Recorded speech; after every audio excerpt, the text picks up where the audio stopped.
I feel a connection to all of my patients when I'm actually present there, but physicians are not taught to do that. That's the intangible part of medical training that you can't quantify. There's no metric for that. Did you do well on the exam?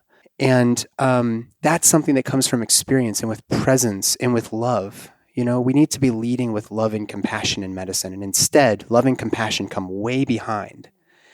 And that is really, really damaging, not just the physician-patient relationship. It's not just damaging the public's trust in the medical system. It's damaging our society. It's damaging our kids. It's damaging our relationships and our friendships. It's hampering our ability to become embodied individuals. Welcome to Living 4D with Paul Chek. Today's guests are OBGYN Dr. Nathan Riley and Senior Chek faculty member Angie Chek. Hello everybody, welcome to Living 4D with Paul Chek. Today my partner in life, Angie Chek, and my good friend and our family OBGYN, Nathan Riley, come back to share on the inner world of birth and parenting. This podcast is important for any couple planning on having children or that do have babies or children. Nathan, Angie, and I have an honest dialogue on low intervention birth and maternity care and the importance of physicians allowing a woman's natural intelligence to guide her birthing and delivery process as opposed to imposing upon a woman with medical interventions out of habit or programmed behavior, as is so often with doctors in hospital settings during the birthing process and in early childhood. We talk about the importance of developing and maintaining a healthy gut microbiome when you're pregnant and when breastfeeding, and the implications to infants when mothers have an unhealthy gut microbiome, something that very few women or parents think about.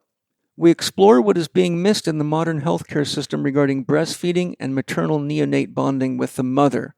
What are the ramifications of unnecessarily separating a newborn from the mother for largely unnecessary medical procedures?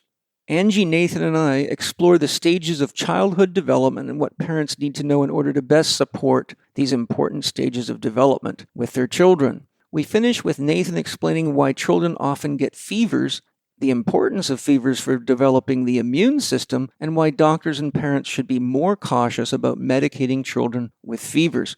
Even if you're not an expecting parent or a parent with young children, if you are involved in any aspect of holistic health care, this is an important podcast with a lot of important information to be aware of because you're sure to be able to help others with it. Enjoy my dialogue with Nathan Riley, MD, our family OBGYN, and Angie Chek, the mother of two my beautiful children, and an amazing woman indeed with a lot of experience and skill to share with all of you. Have fun. Hello, everybody. Welcome to Living 4D with Paul Chek. Today, our topic of discussion is the inner world of birth and parenting with our family OBGYN, Nathan Riley, MD, somebody I love deeply, who is one hell of an amazing doctor. I wish there was much more like him out there, but there isn't. And we also have my beautiful wife, Angie Chek, in company today to share her perspectives on the topics that we're going to cover, which are extremely important, no matter who you are, because you were born and you will die.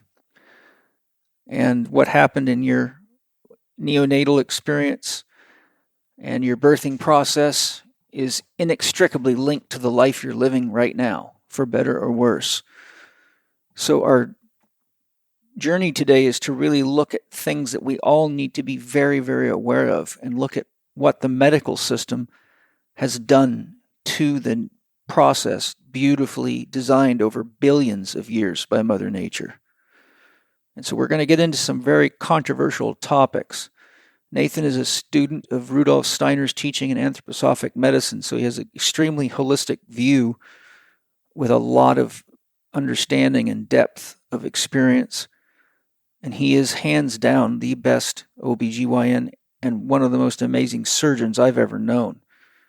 And that's why I want to share him with you. We have had a previous podcast with Angie and Nathan and I on issues of birthing that was quite potent. So if you have not heard that, you might want to loop back. If you enjoy this one, you'll probably really enjoy that one. Welcome, Nathan. Thank you so much for having me. And, something I didn't get, I think, to share with you guys last time was just how grateful I am for the mentorship and the friendship that we've developed. I know that Angie and I had a really strong connection when we met for the birth of Zoe. And I still feel that connection so strongly. The, coming out of the conventional medical model and trying to create something new is a really, really energetically consuming. It's really hard to do that. It takes a lot of courage. And having met you guys really did give me that courage and that kind of final push. And I think without your support, I don't think I would be where I am today. So thank you for your ongoing support and your encouragement and your mentorship, and you're just all around embodied individuals, and you've helped me become an embodied man, a doctor, a father, and a friend. So thank you. Well, thank you. I was really proud of you for doing HLC 1 and 2. As a medical doctor, that's, as you know, very important training. And it shows you how to look at the body truly holistically, and the emotions and the mind, and how to work with the mind, and how to coach people. Yeah. And it's not taught to medical doctors, and it's not. It's a bad situation. Yeah, it takes a lot. It's like you've gone through all the school, and now it's time to learn something new, and that's scary. It's scary to have to say, well, gosh, look where I came from. Was that all for nothing? No, it was not for nothing, but it's only a piece of the story. And if we're not able to ask questions, if we're not able to like just sit in wonderment once in a while of the human experience, we miss out on a big part of what this is. And in my work in birth and death, that sort of the embodiment of as a person that requires is not an easy journey. So that's why it's been really helpful to have you guys there along the way with me. Well, one of the things that most doctors don't realize, because the medical system, thanks to Rockefeller, has turned human beings into objects, and now they're just data sets.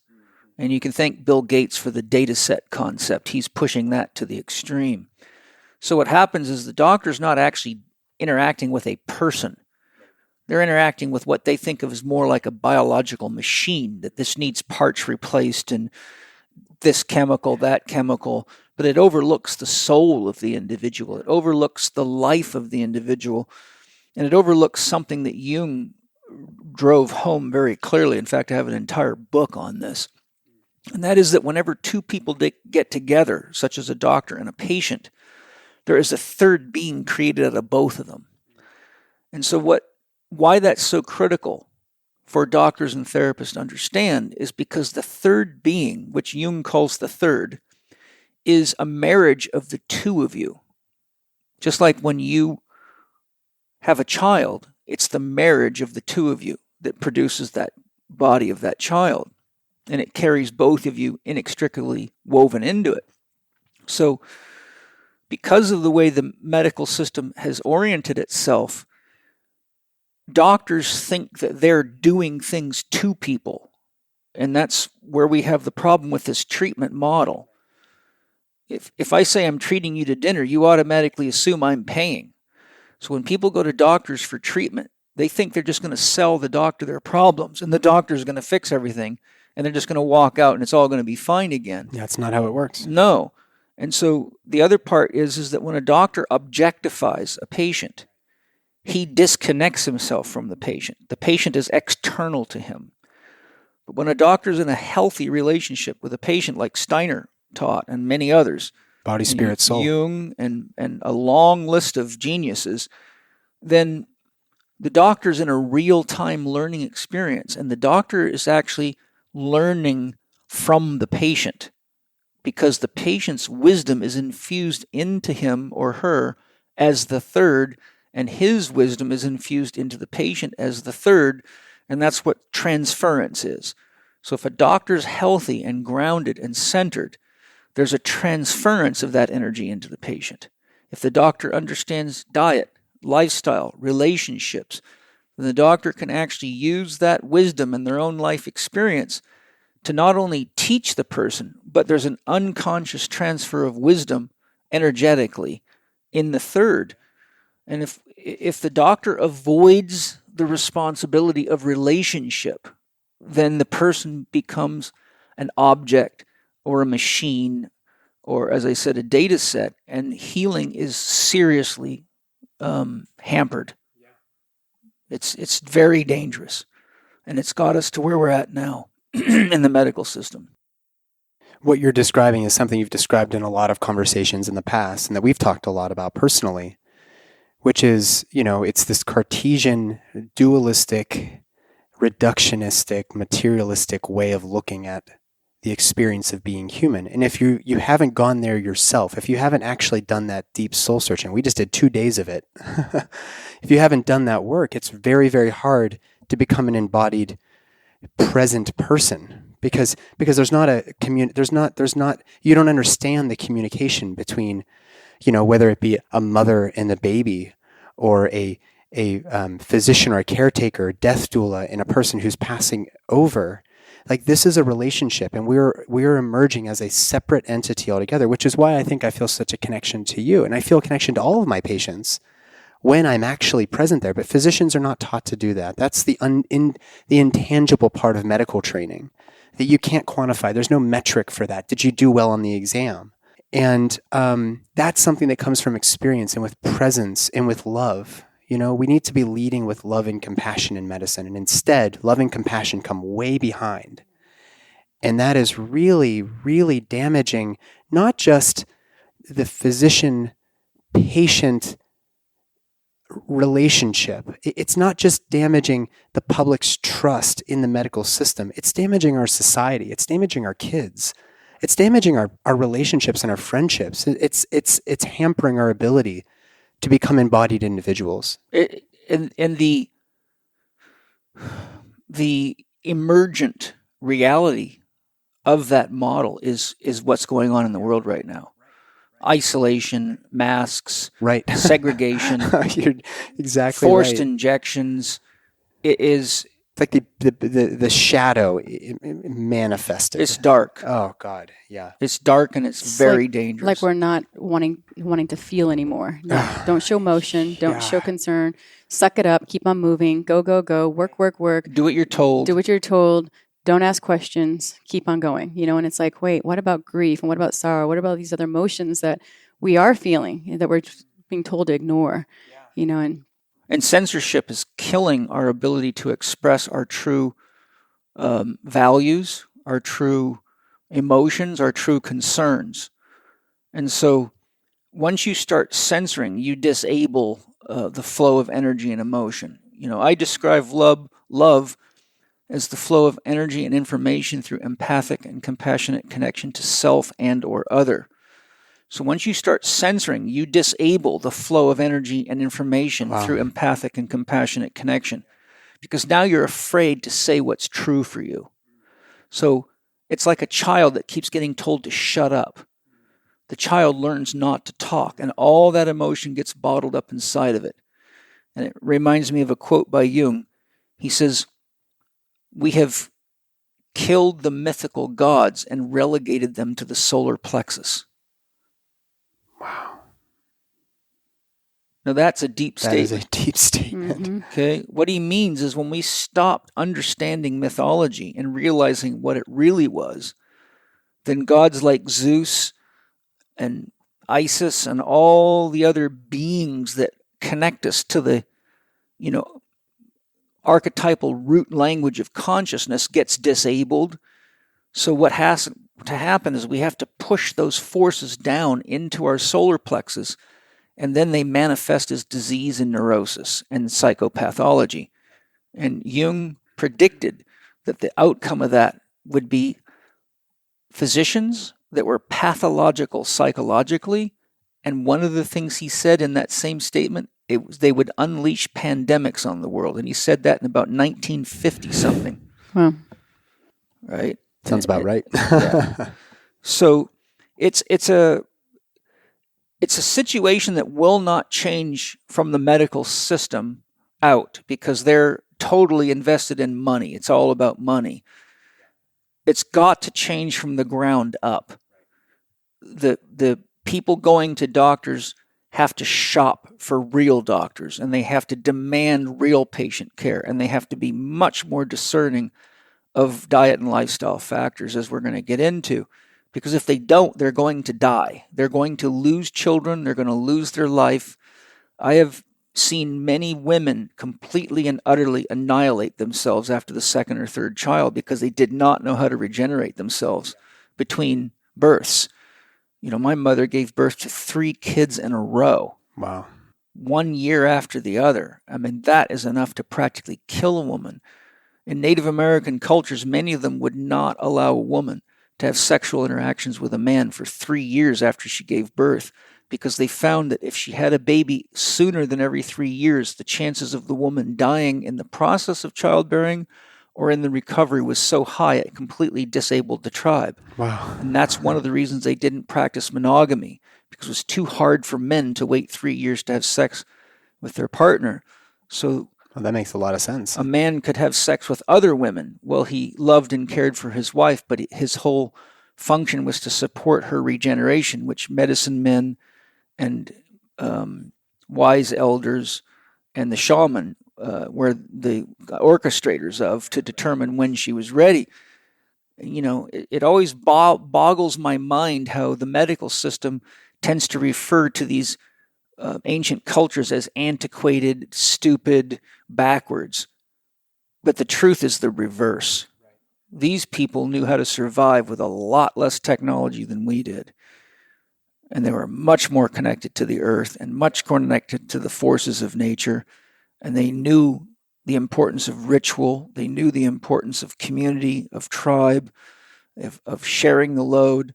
And this is where the saying, it takes a tribe to raise a child, comes from. It really does.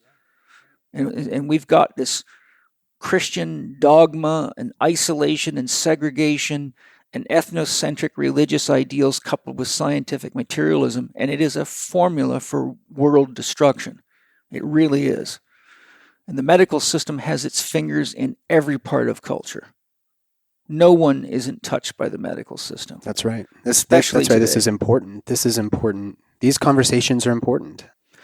So your specialty is low intervention birth and maternity care.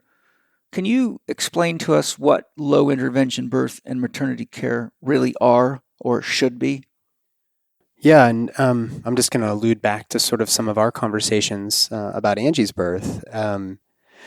One thing that I get questions about a lot is, what am I allowed to refuse when I go into the hospital? I think that question there embodies the problem, right? Women feel that when they become pregnant, that they no longer have say over their body. It's now some doctor or nurse practitioner or midwife or somebody who's actually telling them what's going to happen.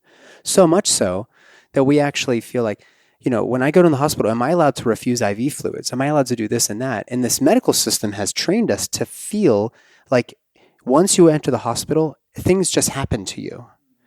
And part of that is, we talked about I think in our last conversation, that we don't really do informed consent anymore, right? Nor do we honor your right to refuse treatment. And so, to go back to your birth, if I may, Sure. you were struggling for almost 3 days in labor, and I think you were at 8 centimeters, and you know your midwife Nicole was there, and we were trying to get the Zoe not asynclitic and get her in the right position. It just wasn't working. But you were in control that whole time. Yes. And I kept checking in with you to say, hey, listen, here's where we're at. Let's revisit this conversation. And we just pushed it and pushed it and pushed it. And then finally, it wasn't a matter of giving up. It was that you had decided, based on conversations with your soul and your process, this is What I wanted to do. What I want to do. And that is the cornerstone of fixing the maternity care system in the United States. And I'm young, so this is my whole career path. And people are going to want to fire me and cancel me or whatever. But giving women the right to say what happens to their bodies has never been more important. So a low intervention birth would look like, let's get out of the way of the physiology of natural childbirth. The problem with physicians doing that is that many of them don't even get to see physiologic childbirth. I've maybe it's a privilege of mine that I've gotten to see that happen, working with midwives and You going to mean home natural births. childbirth? Natural, Without sort of, yeah. like no intervention childbirth. Let's just see what can happen. Now, that's not to say that modern healthcare is not there. I mean, we were talking about C-sections. You had 2 C-sections. There's a good reason to be doing this. But to think that we should be delivering, 50% of kids through an abdominal incision, that to me is so dystopic. It is. Where we're just like, oh, it's cool if we just do these C-sections. Yes, we can do it safely, but what is being lost in the process through maternal bonding, through the immediate need to have that baby on your chest while you're in crucifix style on the operating room table? And I know that we did things differently in your birth, but that's not the experience of many women. So my goal here is not to say, hey, we need to be doing things differently. It's we need to scrap that whole entire process of counseling women about their bodies, educating them from the very beginning as to what this might look like. Get people into birth to see what natural physiologic childbirth looks like. And then the rest is easy. Because you get to see how the more stuff we do to you, Pitocin, artificial rupture of membranes, epidurals, even though they sometimes are necessary, C-sections, episiotomies, vacuums, all these things that we have said, hey, we're here to be the hero and save the day. Yes, it does prevent the baby or mom from dying, but we're doing those things because we started intervening way before we should have, as opposed to letting your body play this process out to the best of its ability. And for us to support you, it's like what you always say, Paul, I'm not treating disease, I'm guiding you to health. Yes, we don't treat the disease that has the person, we coach the person that has the disease. And there's another factor that I'd like to throw on the table here with all the C-sections. And from my research into it, one of the most common reasons for C-sections is women don't want their vaginas stretched out, and they don't want to go through the pain of a natural childbirth. And that all goes back to the negative influences of the modeling and fashion industry. Women are more concerned about their aesthetics than they are about giving birth. And that is a very sick disease. Well, that's with breastfeeding too. They're like, oh, it's going to stretch my boobs out, so I don't want to breastfeed, so I want my boobs to stay perky. And so they avoid breastfeeding because it's like, oh, that's going to pull on my breasts and they're going to sag and that's going to make me look old and I'm not going to longer look beautiful. Yeah. I mean, this whole conversation, I think, really goes back even further than just when a woman gets pregnant. But as, young adults, women need to know how to take care of their body and listen to their body, because anytime there's a problem as a young girl, it's like, go to the doctor and they're going to fix you. And they never learn how to feel what their body truly needs. They don't know how to eat right.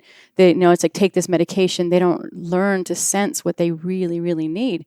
So if you've been brought up in this medical industry, you think about it, like you're taught, I have a headache, you take an aspirin. I have a tummy ache, I take a Tums. I take this, I take that. Right. So why would my birth be any different? Because I have been indoctrinated into that philosophy, and that's why women don't know how to give birth, because they have never been taught to think and feel for themselves. So they don't even know. So I think a lot of women get scared and they want to be more participatory in their own birth, but they can't because they don't even know what their body needs because they've been numbed from day one. And that's part of the problem too. It's like, they do need HLC1 training, and they need to learn how to take care and feel their body before they even have that conversation. Because I think a lot of women don't know. They're like, feel what? I don't know what I'm supposed to be feeling. I don't know what the body needs. I don't know what the baby needs, and that's important. It's like I could feel my children in me, and I could sense their energies were very different.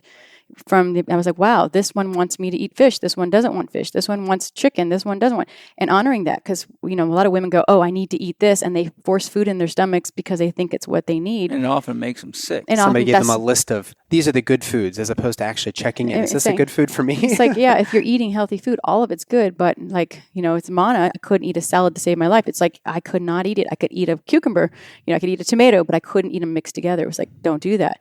With Zoe, it was like, eat a big salad with mixed vegetables. And so honoring that child and that soul, because they have unique needs. And so feeling that, understanding that, I had visions of my children, what they were like before they were born, and that they are exactly like those visions. And so a lot of women don't connect in that way. And so it's like, then you're told, how does your baby feel right now? I don't know. Put a monitor on me.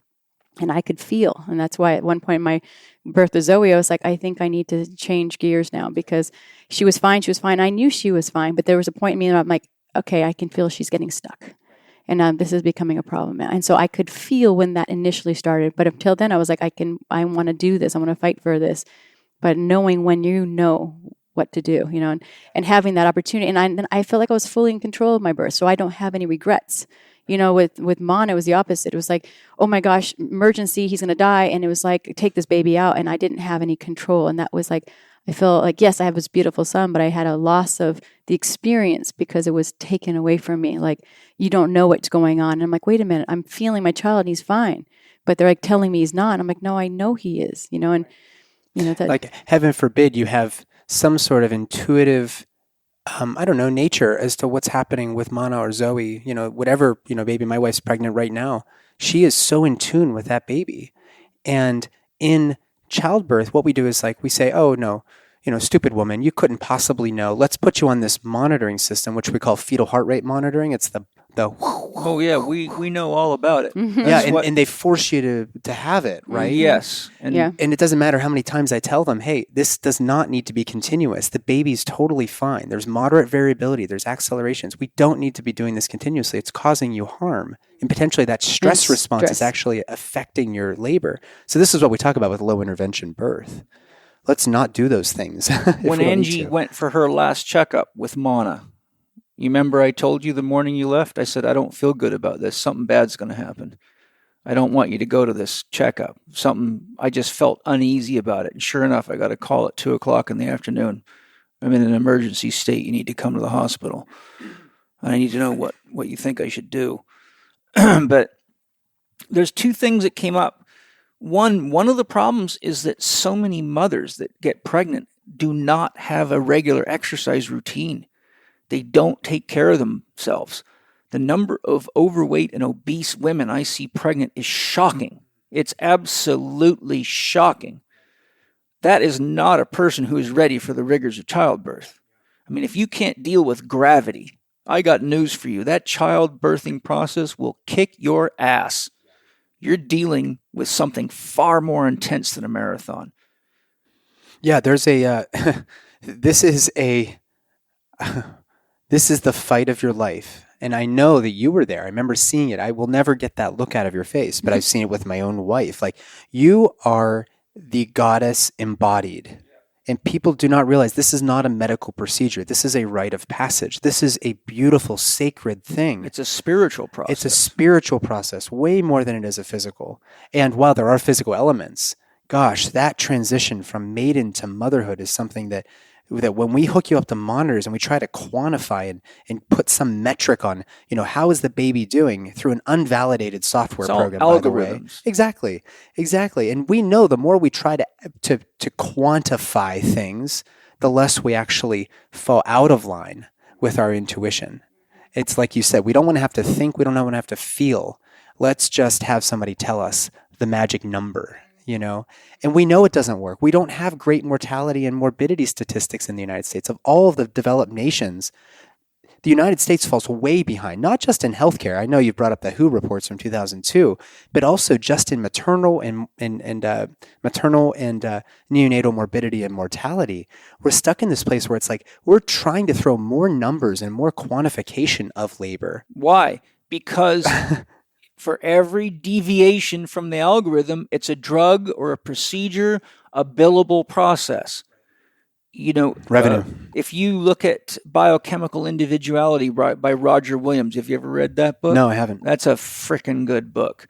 Roger Williams, one of the world's most elite physiologists, shows the medical system has created parameters so tight for every measure, from hormones to physiology, that it's impossible for the average person to not fall out of their normal reference range, so they get prescribed drugs. They narrowed this. He showed, for example, that within one family, there can be a 1,000% difference in the liver's ability to clear any molecule or drug like alcohol at the same dinner table. So he showed that there are people with cholesterol rates of a total of 1,000 that are completely healthy. Wow. So he showed over and over again that the medical system has completely and utterly distorted physiological norms specifically to sell drugs and procedures. And it's disgusting. I think so too. It's sickening. The other thing too is that I was mentioning exercise because when you exercise regularly, especially if you use weightlifting or sports that require agility, such as tennis or soccer, where there's a lot of hand-eye coordination, those activities bring you into deep contact with your body. Things like Zumba. Zumba is a very good type of exercise for women because it's very dynamic. There's balance, there's coordination, there's strength components, there's endurance. So it really puts them into a relationship with their body where they learn their bodies. They learn how to listen to their bodies, how to move their bodies, how to have a relationship. And when you start getting tired and you got to push yourself, you need to be able to maintain good form. So you got to keep your mind centered in your body. But when people sit on spin bikes and watch television, that's just you're back to the machine model. You know, walking is about 1 million times more complex neurologically than riding a spin bike. So just walking is 1 million times better of an exercise because you're actually using your own center of gravity over your own base of support. You have to balance yourself. Gait is 85% single-legged activity. You're on one leg 85% of the time when you're walking. So it's a series of controlled falls. And so we've created an exercise industry that looks just like the medical system. And it's very dysfunctional. As you know, I've been lecturing on this for as long as, you know, since Christ was a cowboy. But the other component I wanted to share is a term I made up to express what's going on with women, especially people that are trying to use cesarean sections to avoid the changes in their aesthetics. I call it externalization of the self. You see, when people are too driven by what they see in the mirror, they push their consciousness up to the surface of their body. And the cost of that is you're not paying attention to what's going on in the core of your body. A classic example of this is bodybuilding. As a field, bodybuilding is the epitome of the externalization of the self. Their whole sense of identity is based on what other people think of them and what they see in the mirror. And the fashion industry is all about creating insecurity about whether or not you're up to date, whether you have the coolest fashions, the makeup industry, the cosmetics industry. It pulls people into the surface of themselves. So when a person begins to relate to themselves in the mirror, they're actually having a relationship with a part of themselves that's not alive. And here's how I make this point to my students. Can the image in the mirror brush its own teeth? No. It can't. So when you put your life force into the mirror, you're projecting your consciousness into an image of yourself that is not alive. The image in the mirror is made of the light being projected out of your body, bouncing off the mirror. So if you worship what's in the mirror, you're actually worshiping a chimera, a mirage. And you're letting the mirage direct your life. But the mirage is outside of you. So your sense of identity becomes based on what you're seeing in a mirror or what other people think about False you, gods. which leads you to no man's land because you can never make everybody happy. No matter how beautiful a woman is, and I've known a lot of beautiful women. I'm married to 2 of them. No matter how beautiful, I love Angie's body. Like Angie is one of the most beautiful women naked I've ever seen in my life. But there are guys that would not like that body style. So if Angie's sense of self was dependent upon getting a congruent sense of approval from men, she would find herself really stuck. Yeah. Like, why does this guy love me and this guy not? How do I get love there? And so you end up seeing all sorts of plastic surgery and compensations to try to get love from the outside. And it leaves a woman completely out of touch with her soul. Her whole sense of self is pushed out to the surface. And that is a disease in our culture worldwide.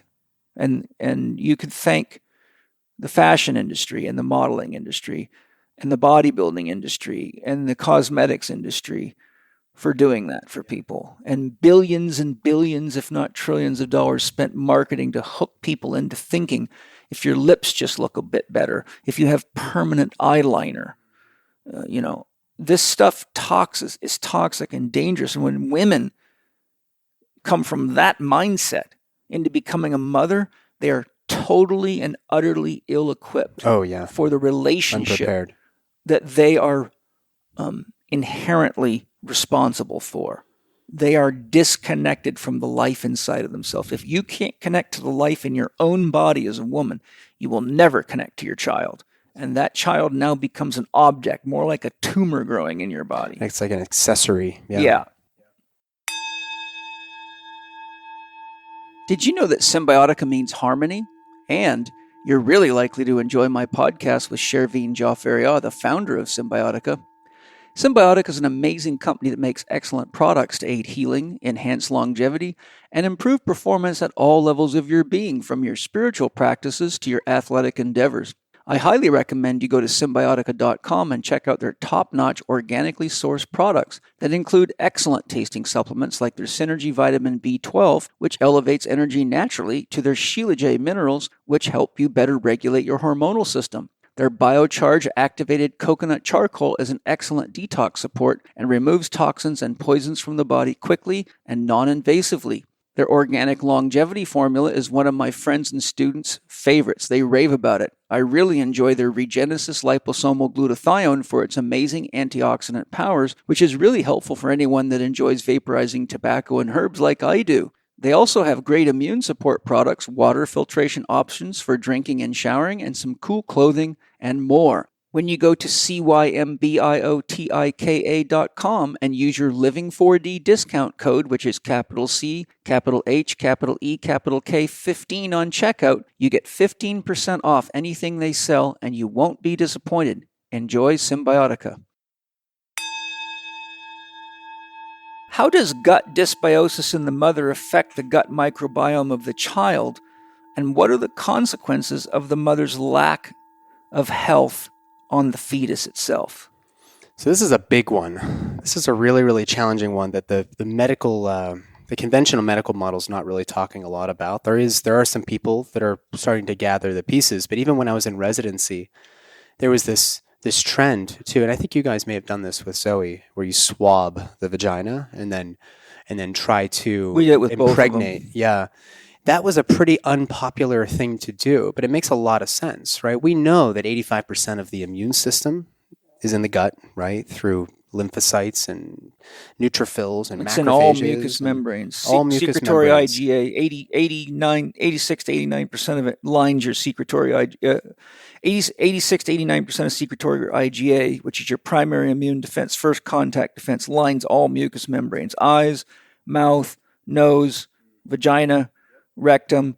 And interestingly enough, I don't know if you know this, you might from HLC2 training, but one of the first symptoms that somebody's got too high a cortisol level is that they start having problem with any of the mucous membranes, such as styes in the eye, sores in the nose, sores in the mouth, sores in the vagina, sores in the rectum. Yeah, we get a suppression of the immune system. And so what we put into our gut is going to feed some bacteria preferentially. And if those are the beneficial bacteria, then you're going to have a healthy gut.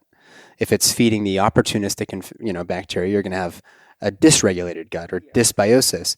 When the baby comes through the vagina, it doesn't happen through the abdominal incision, which is why I'm glad you guys did that. But when the baby comes through the vagina, the baby is picking up whatever that balance of beneficial to opportunistic bacteria. It's going to pick up that balance, and that's going to be populating your baby.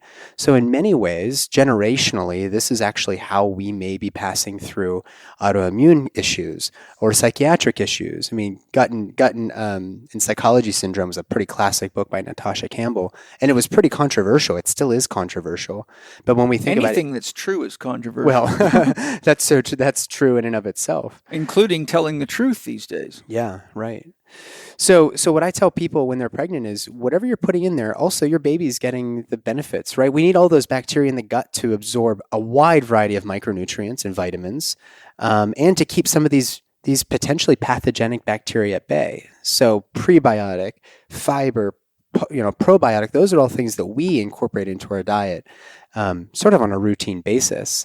And what I always tell women is, if you're going to start trying to get pregnant, let's talk about some of these possible dermatoses. Let's talk about some of the GI issues you have, IBS, SIBO. Let's start looking into that now, because the baby's under direct influence of whatever you've put in there in the past and whatever makeup of bacteria you've got going on in your gut now. I can't tell you how many women come and they think they've got issues with their ovaries or their uterus or whatever else, and they've just got a nasty case of chronic colitis. It may be low grade, or they've got IBS, or they've got SIBO or something like that. We need to work that up. Dyspepsia, the reflux. Like, how many people are on PPIs, and how important is stomach acid for absorption of nutrients? You guys What's talk PPI? about like a protein pump inhibitor, or a proton pump inhibitor, decreasing the stomach acid production. Oh, that's one of the biggest It's a no-no. mistakes. Yeah, right. I've had countless people diagnosed with low hydrochloric acid, and I have a simple solution. It's called the Heidelberg test, Heidelberg capsule test. Are you familiar with it? Yeah, I think you taught us about that in HLC too, if I recall. Yeah.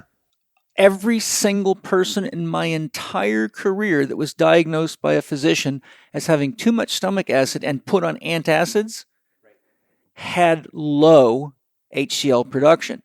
That, my friend, is the fastest way to get yourself a severe parasite infection. Once your hydrochloric acid production goes, you've got nothing to kill parasites. That is your first line of defense against pathogens in food. And people burn themselves out. Hydrochloric acid production drops down. Aaron Fried Pfeiffer showed that in research of thousands of people, that by the time people were 35 years old, on average, they had about the hydrochloric acid production of a 70-year-old, which is devastating. So, I have watched so many people get misdiagnosed. It's disturbing. It really is. We probably should explain about how that happens. Is that when you have the low stomach acid, your sphincters open up, and so it causes GERD. So they have this burning in their esophagus, and they think, oh, it's too much, but actually it's too little. So when you add more, it tightens those sphincters. So those who are listening don't know how that happens. And PPIs, those proton pump inhibitors I was talking about, like omeprazole, those types of things, when you put somebody on that for longer than like 2 weeks, you get a compensatory hormonal response of gastrin, which is going to tell you that, hey, if you take me off of that PPI, you've got all this gastrin floating around. It stimulates the production of HCl in the gut. And then you end up with an overcompensation and too much stomach acid, and then you actually are getting these nasty acid burps because you get an ulcer. Yeah, exactly. So PPIs, whenever they first came out, I'm pretty sure the drug manufacturers, I can't remember who it was, but they had said this is a 2-week medication. But I've seen people, especially women who are approaching, the older years, right? My hospice and palliative care patients, they've been on a PPI for 25 years. That's just stupid. Wow. And now they're developing, cognitive issues and everything else. And it's like you're missing all of your nutrients. You need stomach acid, and who knows? You maybe have a parasite.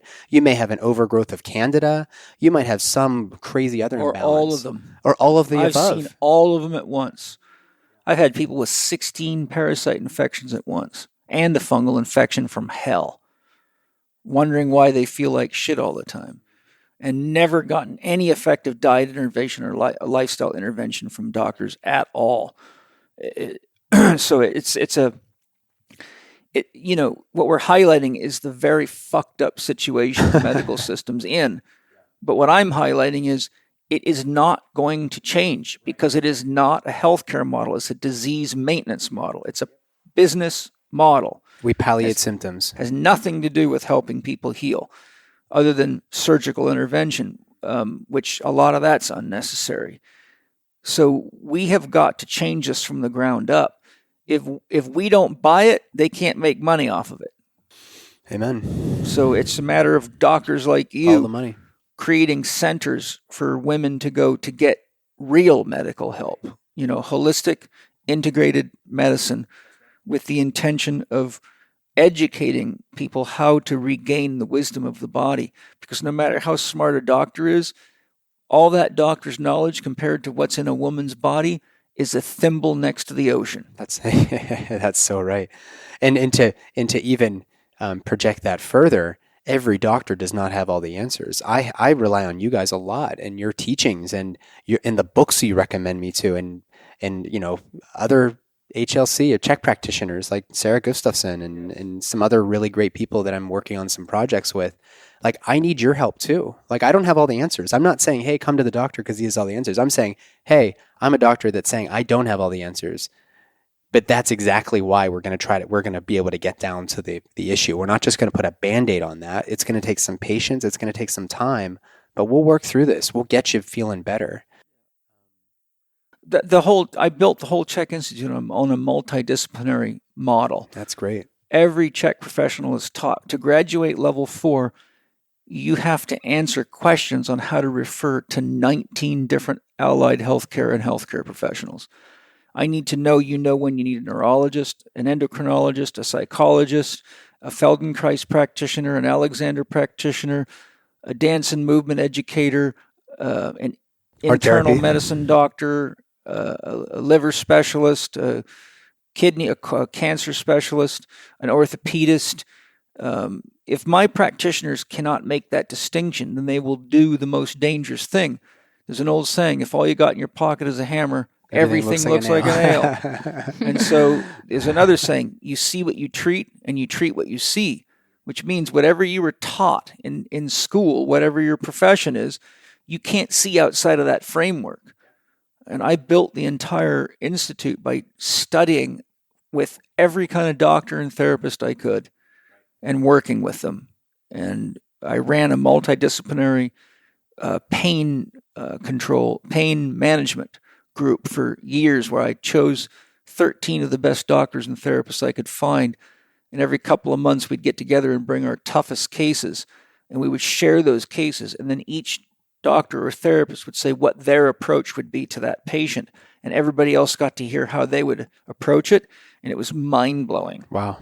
You learned stuff like you had no frickin' idea that was what was going on, and you went, holy shit, I never knew anything like that. I'd love to be a fly on the wall during one of those sessions. That would be incredible. I started that for my own selfish reasons because I knew the best 13 people in San Diego from years of working in the area and studying them, and they were all avid learners, and I had many of the greatest doctors in town and therapists, and they were all just fascinated by what they were learning. I did that for probably 2 years before it just was hard for everybody to get to the meetings, and we sort of dissolved a little bit and just went back to our normal state. But we got a couple of years of really good education out of each other. If you have all the answers, you've got nothing else to learn, right? So in academic medicine, they used to do this thing called mortality and what do they call it? M&M, Mortality and Morbidity Conference, right? And you would take the bad things. Let's talk about the bad outcomes, right? Let's say in surgery, a patient died or something was confused or, and what you do is you stand up and you say, I made this mistake, and you present to your colleagues who then say, wow, that's tricky. I guess maybe you could have done this better. Maybe this would have helped you fix this dilemma you ran into or prevent that from happening. And I will tell you now in medicine, doctors and other providers, we're so tied to the idea that we need to have the answer that mortality and morbidity conferences are a thing of the past in the way that they used to be practiced. But that's where you would learn how can I avoid this mistake? Instead, you just become further ingrained in your own habits. You find the data and you take those little anecdotes of when it did work and you let that color your whole practice. But that's obviously, that doesn't work anywhere. So why would that be in the hands of the people who think they're gods and the surgeon in the operating room? And it goes for all types of doctors or practitioners. If you're not willing to say, I think I could have done that better. Like, have you just reached the pinnacle? Are you the hermit at the top of the hill? You have nothing else to learn now, and you're going to come down and share your information. I think that where many of us should feel, and Paul, I think that what you and actually Andrew, I think what you guys both do so well is that you're willing to say, I'm still down here. I'm always trying to improve the practice, and the humility that you bring to the care of people. I mean, I've just seen it with some of my buddies here these past couple of days. Is like, I don't know if this is going to work, but let's try this, and if it doesn't, let's then reposition ourselves. That is such a humbling and a compassionate way to care for another person. But if we come to it with the answer, again, like you said, everything looks like a nail. And that's not a healthy place for us to be. I don't know how we get out of that, but I'm trying to steer us in a different direction. I think it's so everybody's so afraid of lawsuits and everything, so you have to guard it, and you're like, I'm always right. And if you're wrong, then that's an opportunity for someone to sue you. So everybody's so afraid of that they have to pretend they're right even when they're not. It's no longer the practice of medicine, right? Because if you make a mistake, then. So I think that's the problem. It's just it goes right. That whole model goes right to what's going on with COVID in the world right now. Because, as I'm sure you're aware, there was a study done by Harvard over 10 years to look at vaccine injuries versus vaccine injuries reported. And they found conclusively that for every one reported injury, there's at least 10 that are unreported. And another study said it was 1 to 100. For every one, there was 100 not reported. So you see, we're seeing these statistics that they're giving us, but we don't realize it is far worse than that, because physicians do not want to report vaccine injuries or drug overdoses because it can kick your malpractice insurance up $20,000 or $30,000 a year. So they're like sweeping that shit under the rug, man. Well, yeah, and you could use that example and look elsewhere. Like birth control pills are a great example. We talked a little bit about this last time. Women for years have been saying, I don't feel well on a birth control pill. And doctors have been saying, yeah, the evidence doesn't support that. Well, bullshit. Well, I'm here right now and I'm telling you, I'm not feeling well. Can I come off of the medicine? Yeah, sure, but that's not it or whatever. And then of course they feel better. My wife went through this when we were young, when we were kids. And she lost her vitality. She lost the curliness of her beautiful Mexican hair. She lost that zest. And she's a zesty woman. Have you ever seen the book? I think it's called The Bitter Pill by Ellen Grant. Yeah, that's a great book. That's a ball buster. It is, yeah. She wrote that report for the British government, the National Institute of Health. She did mountains of research on the pill, and she clearly showed it was frickin' dangerous. And they did it anyhow. Speaking of gut dysbiosis, birth control pills, nasty for the gut. Oh, nasty. And how many women are taking hormonal contraception? It's not to say that it's not an option. It's just that what we do is we say, oh, you've got this problem, let's just put you on the pill, without thinking we are more than just the sum of parts. There's something, we are complex biodynamic organisms. Doing that as an analogy is like a woman wearing a pair of high-heeled shoes that are a size and a half too small. She'll force them on and they might look pretty, but it'll ruin her feet. You take the pill and yes, you can have sex, but the metaphor is it's ruining your body. And your days are numbered. My analogy I have is that you go to this doctor and the doctor says, take your shoes off when you come to the office. And everybody takes their shoes off. All the patients put their shoes by the door. And so like little me would come in and I have my size 6.5 shoe or something. And I leave them by the door and I go see the doctor and I come back and I don't see my shoes. They say, well, just take another pair. And I put on these size 13 basketball player shoes. And I say, doctor, these shoes are way too big. And he goes, well, let me see. The human foot is about size 6 to a size 13. You're in the range, so they should be fine. I'm like, but these feel too big. Yep, well, you're in range, so you should be feeling fine. And then that basketball player comes out and he tries on my little shoes and says, doctor, these shoes are way too tight. And the doctor says, well, let's see, size shoe. Yep, it's in the range of the natural normal size of a foot. Those shoes should be fitting great. Yeah, and so now this basketball player is wearing these little tiny shoes thinking I'm in range. And so, that range can be, so, just because you're in a range doesn't mean you feel right. And so you could do blood tests, you could do all sorts of things and might be in range, but it's not right for your biochemistry. And the ranges are fictitious, as I was saying. That's what Roger Williams pointed out. Great metaphor. I love quoting Marie-Louise von Franz to point the dangers of algorithms out. She says, you realize you could have a 1-ton pile of stones with an average weight of 2 kilograms and weigh each one of them, and there will be not a single stone that weighs 2 kilograms. Wow. You see the point? So if we're all a stone, a patient going to a doctor, but the average weight is 2 kilograms, so you try to make everything work for a 2 kilogram person, let's say, but nobody is one of those stones. And that is what happens when you turn people into data sets. You try to force them into a set of numbers, but the human being and the human body and the human physiology and the human psyche is wildly dynamic. wildly dynamic. It's just crazy. It's what makes life so interesting. It's what makes us individuals. There is nobody in the world like you. There's no other Angie, no other Nathan, no other Paul, and there never frickin' will be. And so if we don't get individuality back into medicine, which requires an individual relationship and an evaluation of physical, emotional, and mental and spiritual factors, because they tell you how the psyche is dealing with the internal physiology and biochemistry, right? If I take Angie's testosterone levels up to my levels, it will radically alter her personality and her relationship with herself. And God forbid she get hornier than that. So funny. But you see, and there's research done on that. I've seen research studies where they ejected men and brought them up to the average levels of estrogen of a woman. And they said all they wanted to do is pet babies and cry all the time, and it drove them crazy. And they brought women up to the average level of testosterone of a typical male, and they said all they wanted to do is screw and fight all the time. And I said, good, now you know what it's like. That sounds familiar, yeah. But the point I'm making is this one molecule, and it radically alters a person's psychic experience of themselves and relationships. So when we don't realize how powerful these hormones are, and, even vitamins. That's it saying, just like supplements. They say take 2 tablets in the morning. Well, little me weighing 120 pounds versus a female that weighs 185 pounds, we're supposed to take the same dose.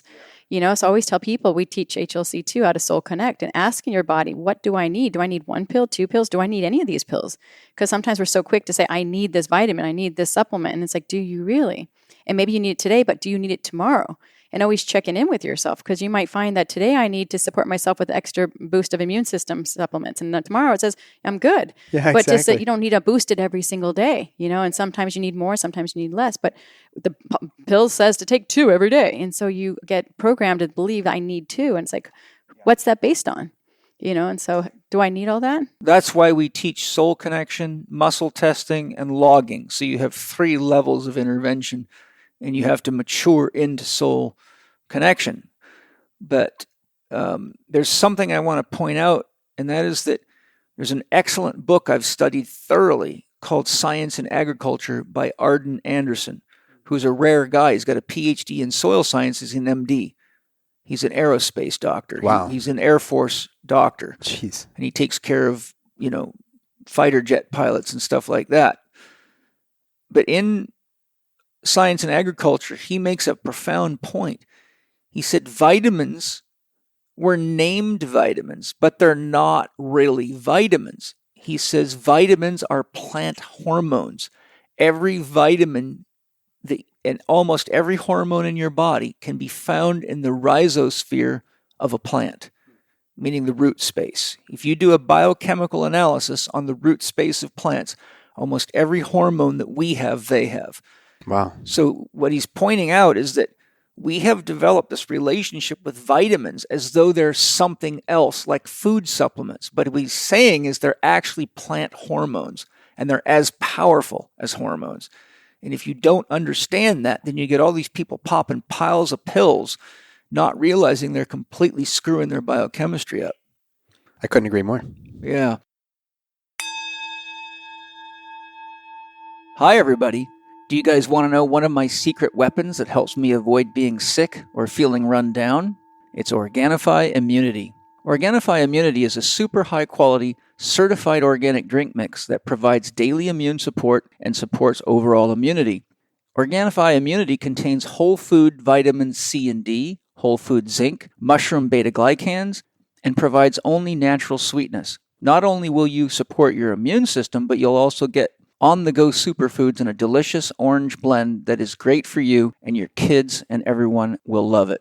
My family and I love it, and it's easy as tearing off the top of the package and mixing it with high-quality drinking water, and you can rest a little easier knowing that you're enhancing your immune system, which is probably a good idea now that so many people are spending so much time indoors, breathing indoor air, and lacking sun exposure. Why not enjoy a little immune insurance while getting certified organic nutrients, superfoods, and great taste that's quick, easy, and effective? To get your Organifi immunity and shop their amazing product line with your Living 4D discount, go to organifi.com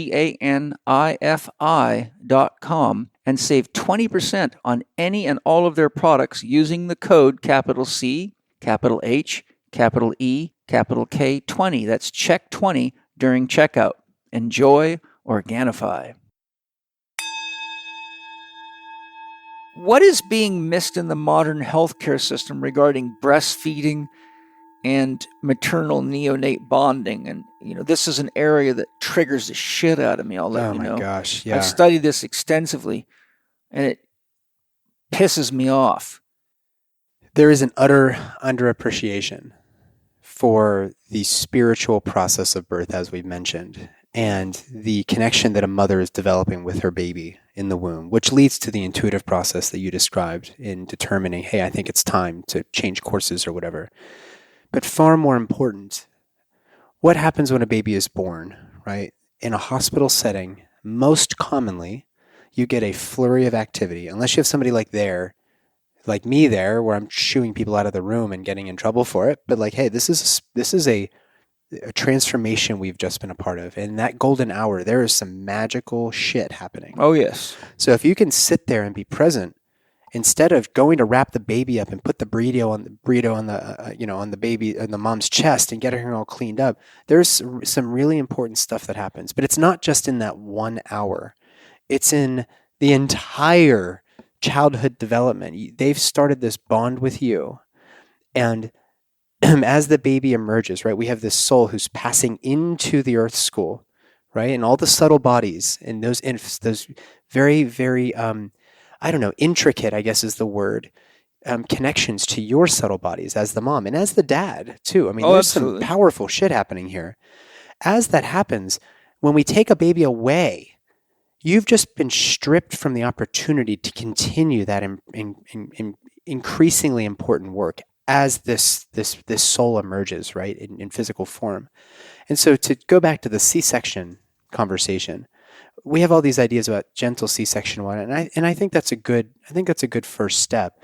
But what we need to consider is when we have a mother crucifix style on an operating room table, and the baby emerges again, just very dystopically, I think, through an abdominal incision. And that's not to say that wasn't the path for you and Zoe. It's an emergency intervention. Well, I mean, even in your birth, I wouldn't call it an emergency. It was just like, hey, listen, you're telling me that you don't feel like Zoe's safe in there. Let's treat this. On all my metrics, I feel like it's okay. But you're telling me something's happening here. Let's change courses, And so, an emergency C-section, it sounds more like Mana was kind of treated like an emergency, where they were like, hey, there's not even time to have a conversation. You and I had a lot of conversation. If it was a real emergency, I could have had that baby out in 30 seconds. But we didn't. We did it nice and gently. And Mana still has nightmares due to that. You've told me that. That's pretty interesting. So contrast the baby right on your chest experience with being in an operating room with all these bright lights and these masks that you described, this sort of horrific emergence of a baby. And while it is important that we can do C-sections, it's birthing on your terms with the safety of modern healthcare. That's kind of my approach. I just wonder how could we reimagine this experience where instead of cutting the baby and the mother off right off the bat, let's get them on the chest, let's breastfeed, let's get that baby skin to skin. Is there not a greater feeling in the world than having a brand new newborn, a naked, sticky, gooey newborn right on your chest, especially as the mother? I just can't imagine. And to not interrupt that process, right? Like that's the sort of foundation that I think is lacking for all of the other stuff, the shit we're seeing in the world, right? Like we've got these kids that are pulled away from their mothers right off the bat in order to get vitamin K injections and goop in the eyes and stupid hepatitis shit. B injections. And it's like, enough. Like we don't need to do this. And if we counsel appropriately, we could say, hey, there's an extremely low risk of intraventricular hemorrhage or something like that. But we're not even giving women the opportunity. Instead, we're just saying, hey, you're a bad mom if you don't let us stick a needle into your baby. And while I do see that some babies may benefit, so I'm going to get a lot of criticism for this, we are reducing this to just a, point A to point B medical procedure, as opposed to remembering, hey, while those things might be important, is there more to this human experience, the most human experience that a woman or a father or a baby can go through to be born into this plane?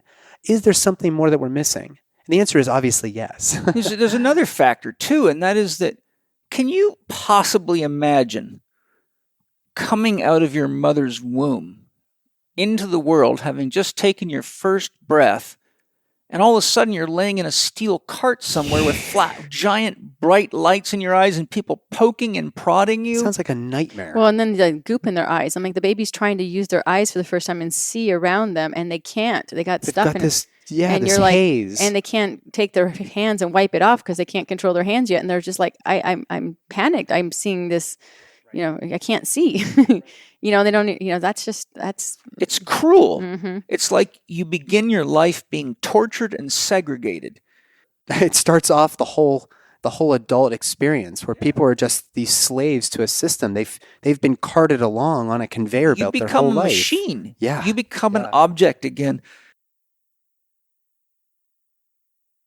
One of the real epicenters of all this problem goes right back to the education system. Medical doctors and our entire Western education system, as you've heard me say before, does not teach you how to think. It teaches you what to think.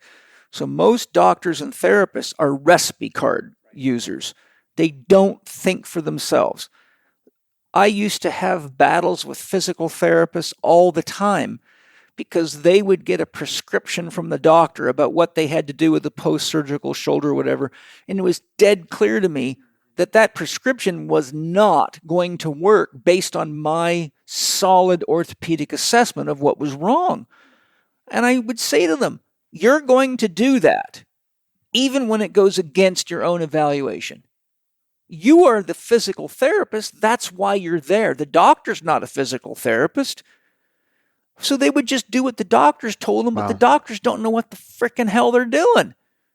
And I used to be in battles with them regularly. I'm saying, when are you guys going to learn to frickin' think for yourself? What is the point of doing an assessment if you're not going to follow the information? I just would get irritated as hell with that mindset. I'll give you a classic frickin' example of this stupidity and how deep it goes. People would get ACL repairs because their ACL was torn or stretched out.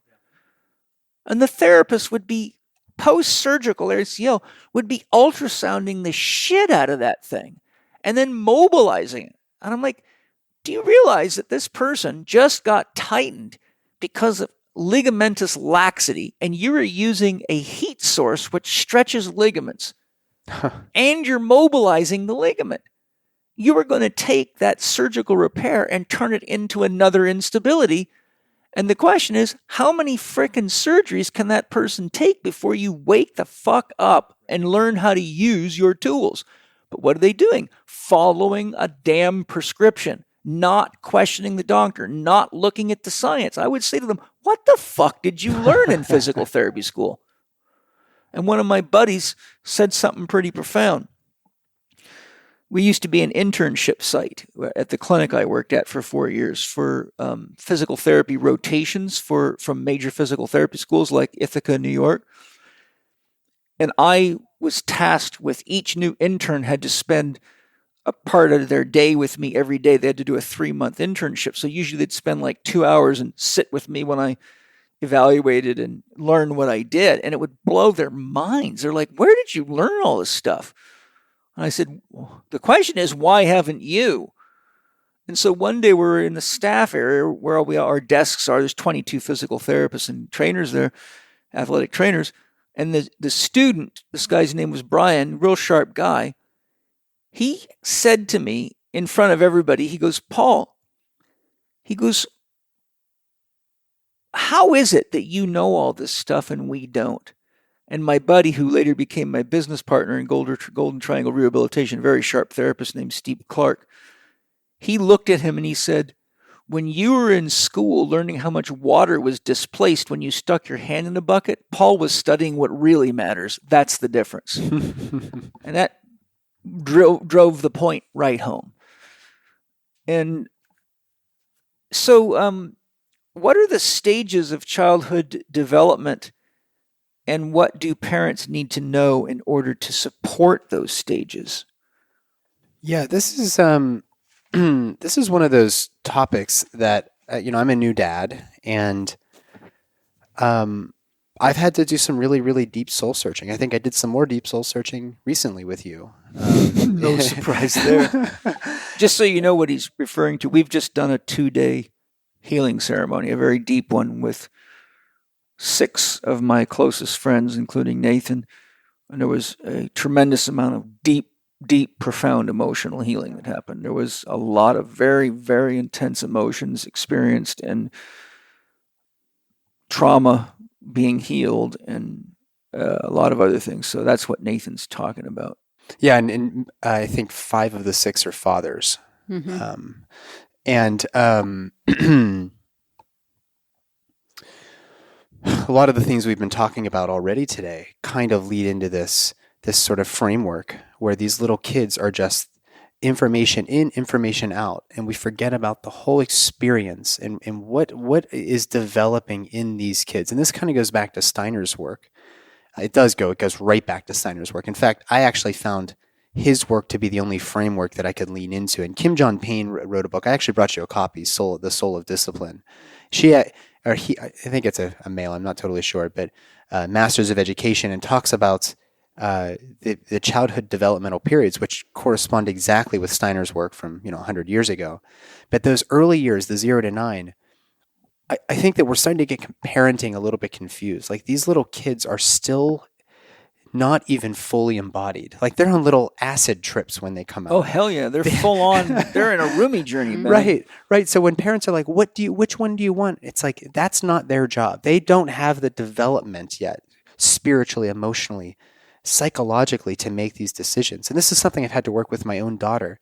I had this beautiful little video that was actually circulating to me last night and the day before.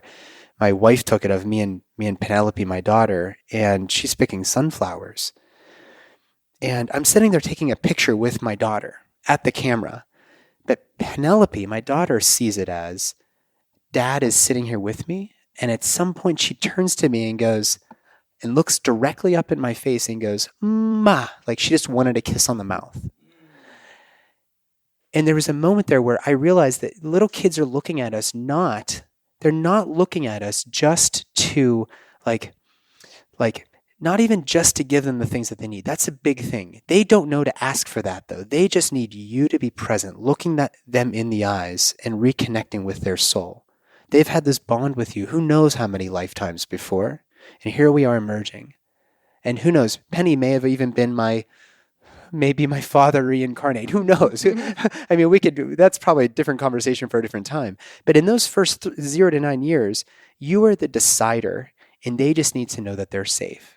Yeah. And that is such an important thing as parents to remember. Like, it's not, do you want this candy or do you want to watch this show or this show? Here's what we're doing. And they're going to look to you and say, okay, Dad. Like, thank you for giving me that guidance. Very much in line with Steiner's work. And actually, the Waldorf education, they go on, I think, a 7 to 8 year cycle, right, for this purpose. Because when you reach that 9-year mark, you're going to then start again. And now you're in the tweens, that 9 to 13. And at this point, parents, and I'm not there yet, so you guys, you have got an older son. But a lot older of than you. Yeah, that's right. A couple of years older than me. That's when we reach that gardener phase where it's like, tell me all of your ideas and I'm still going to make the decision. But we're starting to foster that conscious spirit, right? Like, I've still got you. I've still got you here and I'm still going to keep you safe. And I need you to start trying to formulate your own ideas. This is such an important framework for me. And I even realized with Penny, she's only, 19 months or 18 months. She starts spiraling out and she just starts pinging. She's just like, I need somebody to ground me. And she needs me to hold her and look at her in the eye. She'll look at us. And what we do is we're like, get out of the way, Penny, or whatever else. And you realize all you need me to do, this beautiful little girl, is to look at you and to connect with you in that way. She's still on that acid trip. Like, she is still trying to ground herself into this physical being. And me as a dad, all I need to do is love you through that. It and takes to time connect for the with you. soul to actually anchor Yeah, itself in the body. People don't does. realize that. Years. Various experts say at least 3 months before the soul can really inhabit the body, but if there's trauma involved, it may never come into the body fully. I've had numerous patients over the years who, when I looked at them with my clairvoyance, their soul was up above their body. There was just a tail end of their, like the feet of the soul. The feet should be in the feet, right? So if you take your energy body and pull it up so your feet are sitting in your crown, so what's happening is the body's actually going to be in a state of fear because there's nothing to really guide it, right? So now it's just a bag of soup, a bag of chemicals.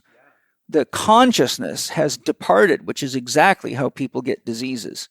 Well, and yeah, so going back to the whole separation thing at C-section, imagine now, I have a friend who's a pediatrician in LA, and he's like, oh man, our daughter, we had babies around the same time. Our daughter was sleep trained, meaning she's sleeping in a room by herself without any physical contact at 12 weeks. Yeah.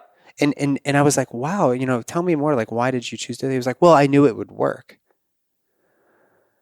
Like, what about the actual? So I talked to Stephanie about this, and she was like, I just want Penny in the bed with me. Like, I just love that cat. And for any parent who's considering the co-sleeping and all that, like, we've got a king-size bed. There's no way we're rolling over onto our daughter. The medical system has made us afraid that every little thing that we do, SIDS and all this other stuff, like, what about again, it's not just a live baby, dead baby. What about the actual physical connection of having mom there to breastfeed at any moment? Or, I mean, gosh, if you've never woken up with a baby between you and the person you loved, your beloved, my wife, Stephanie, who's my rock, to wake up with our daughter between us was just the most important, most grounding thing. And I think that Penny benefited so greatly from that. But of course, we don't measure those metrics. It's just like, hey, back is best or blah, blah, blah, blah, blah. That's all important. I'm not saying we discard that stuff. But again, we're forgetting that we are not just pooping and peeing and eating machines. This little soul needs me. Yeah, I always say to people, it's like, if you think about millions of years ago or whatever, thousands of years ago, and if we were living in caves, would you have a baby and then put the baby in another cave? Yeah, exactly. It's just like, no, instinctually you'd say, I want to keep this next to me and protect it, But we're like, oh, we got a big house, it's fine. We can just close the door and it's We've got our safe. security system And it's and fine our fire in this alarms. room. But I'm like, but what else is that baby needing? That's, security of your touch, your heat, your body, your scent, your breath, all those things that the baby connects to feel safe. And we're like, oh, you're fine. You're in this room with a warm blanket. It's like, well, that's not all it needs. There's another underlying factor, and I know you'll both agree with me. It's lazy parenting. A lot of people are trying to negate the responsibility. They want to watch TV or they want to read books or whatever, drink their alcohol, but they don't want to actually interact with the child and take the responsibility of new life. It would be kind of like buying a dog and then just watering it whenever you have time, maybe once a week or when you're not busy, and wondering why your dog dies in a couple of weeks. It's one of the transitions that's really critical is that when you become a parent, you need to have the energy and the resources within yourself to make a long string of sacrifices. There is no I in we. And if a parent is not mature enough to go from we from I to we from I, then you actually have this massive disconnect, and that makes the child an object again. Now you've just got a parakeet in a cage or something. You don't have a child. And that's devastating to the psychology of a child for its life. It's bad news. And there's, then you start getting into all this absolutely ridiculously dumb stuff with women being chastised for breastfeeding in public and being told not to breastfeed. One of the things that upset me deeply was I read a research paper in one of my books talking about how Gerber baby food went to Guatemala. They were trying to, spread their baby food all over the world. But Guatemala had already learned from the use of formula and corporate made baby foods, that the children were getting sick and the mothers didn't do as well, and it was disrupting the bonding with the child. So they passed a law that they would not use, Wow. and that they inspired and educated women on breastfeeding. Gerber came in and sued the Guatemalan government and beat them in court to force them to drop that so they could sell Gerber baby food, and put all these mothers on this soya-based horse shit and sold that, but forced the government to not protect the women's health and the children's health. That is the kind of corporate evil that is rampant in the medical system, and it's why we have big problems with corporations today. They have more power than governments, and it's dangerous as shit. And we have got to get corporations out of government. We have to get them out of politics, and we got to get religion out of government and politics, or we are going to be in deeper and deeper trouble. Deep shit. Yeah, I heard that was like done in Africa too, where mothers were breastfeeding and they were telling them and educating them that their breast milk wasn't as good and this formula was more superior. So bullshit. here are these women who didn't have a lot of money and they were spending little money they made to buy formula to feed the child because they were told it was better. And it's like Money they don't have. money Otherwise, they don't yeah. have, and they were doing that because they were trying to do the best for their child, and they were being told that that was the best thing they could do. I'm like, are you kidding me? I remember I used to work in Malawi for 3 or 4 summers. I was there in college, which is a little sliver of a country in East Africa. And I remember while we were there, UNICEF had this campaign to get everybody breast milk. I'm sorry, not breast milk. Formula. Formula, yeah. Because they were concerned about transmission of HIV, and this and that. And, perhaps, but again, this is not just food going into a baby. This is an important bonding experience, not to mention support of the gut health and everything else. When you look at the list of ingredients on formula, we did use some formula for Penelope, but when you look at the list of ingredients, it is just a bunch of processed junk. It doesn't matter if it's the most expensive organic stuff on the shelf, which, by the way, is all behind lock and key in most stores, because women who are otherwise overworked and they haven't been supported in the breastfeeding process go to the store and they feel desperate. They want to steal, formula. So they lock it all up. Like condoms and breast milk are the two things formula are the two things we lock up, and those are the two things that make, the most sense maybe for some of these moms. But I remember when I was in Malawi, women were just not taking it. They weren't using the formula. They were like, "This is crap. I'm not using this stuff. Good. It's made of soy and corn and all this other stuff." High fructose corn syrup. Yeah. You're Oh my Genetically gosh. modified Yeah. crap. Yeah. Not Bill to mention Gates shit. vitamins and things based on the RDAs that you talked about. Like, who knows what this baby needs? The baby needs what you are giving them by breast. For anybody out there who's kind of, there's a lot of reasons why women can't breastfeed. So I also am not discarding that altogether.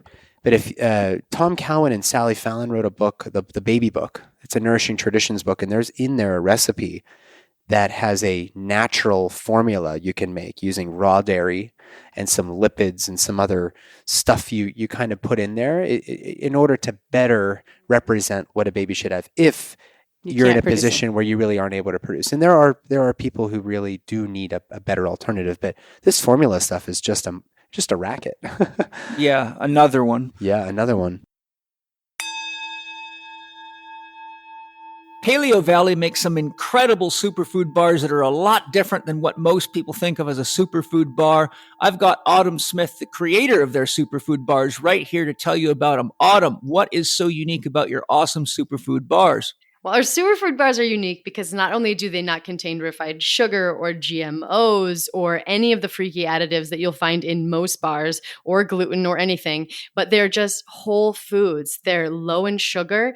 They're made with superfoods like ginger and broccoli and acerola cherry and collagen from grass-fed and finished animals, which we all know is like a fountain of youth.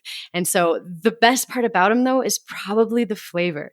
They come in chocolate and apple cinnamon, and we have so many more delicious flavors to come, and they're easy to put in your bag to feed for you with your kids. And I hope you love them all as much as I do. All you have to do to get access is go to paleovalley.com, and you can use the code CHECK15, that's lowercase CHEK 15, and you can get 15% off. And I hope you love them. That's awesome. And just so you know, that's PALEO Valley.com.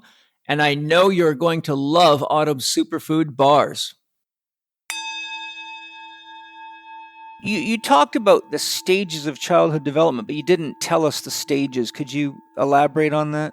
I go through like the terms that I use are the governor, the gardener, and the guide.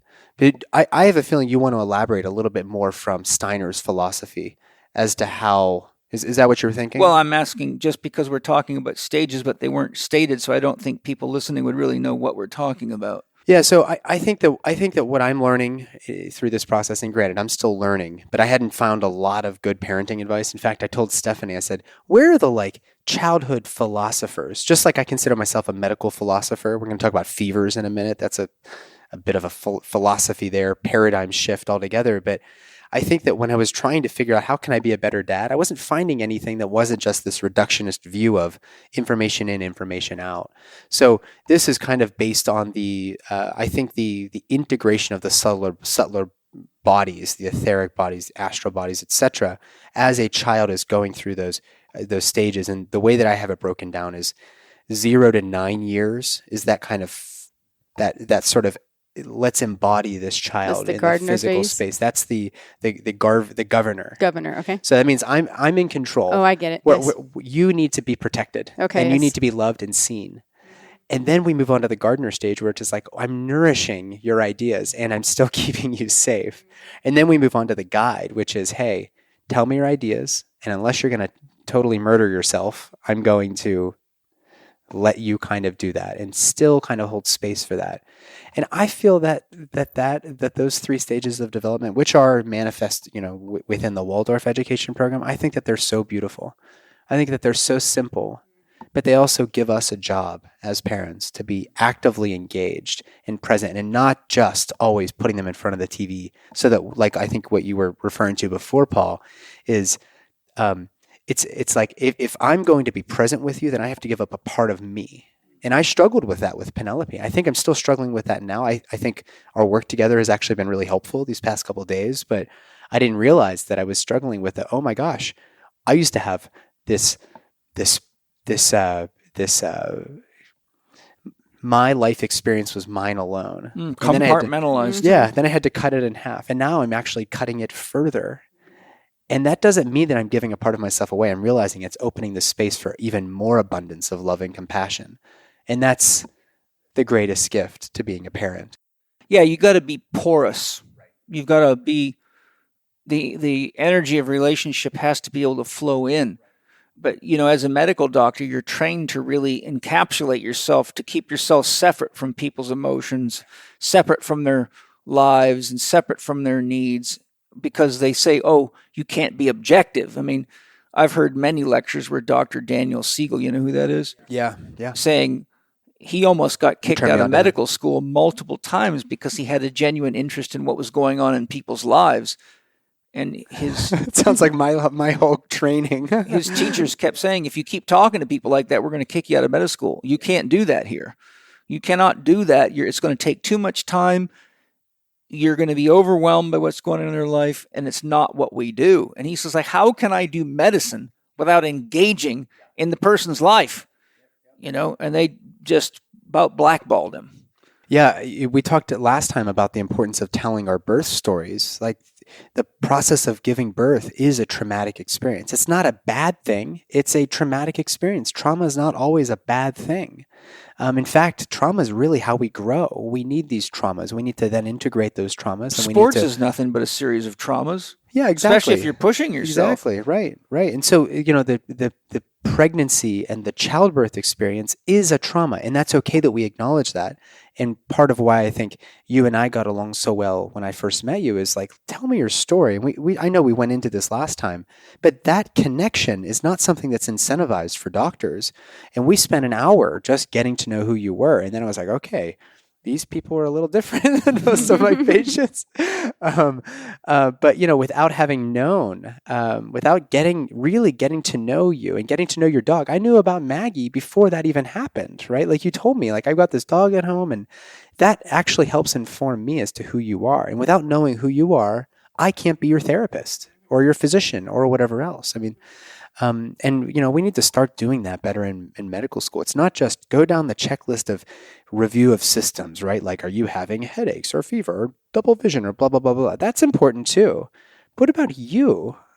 You're not the sum of your parts. You are a conscious human being, and I'm here to serve you.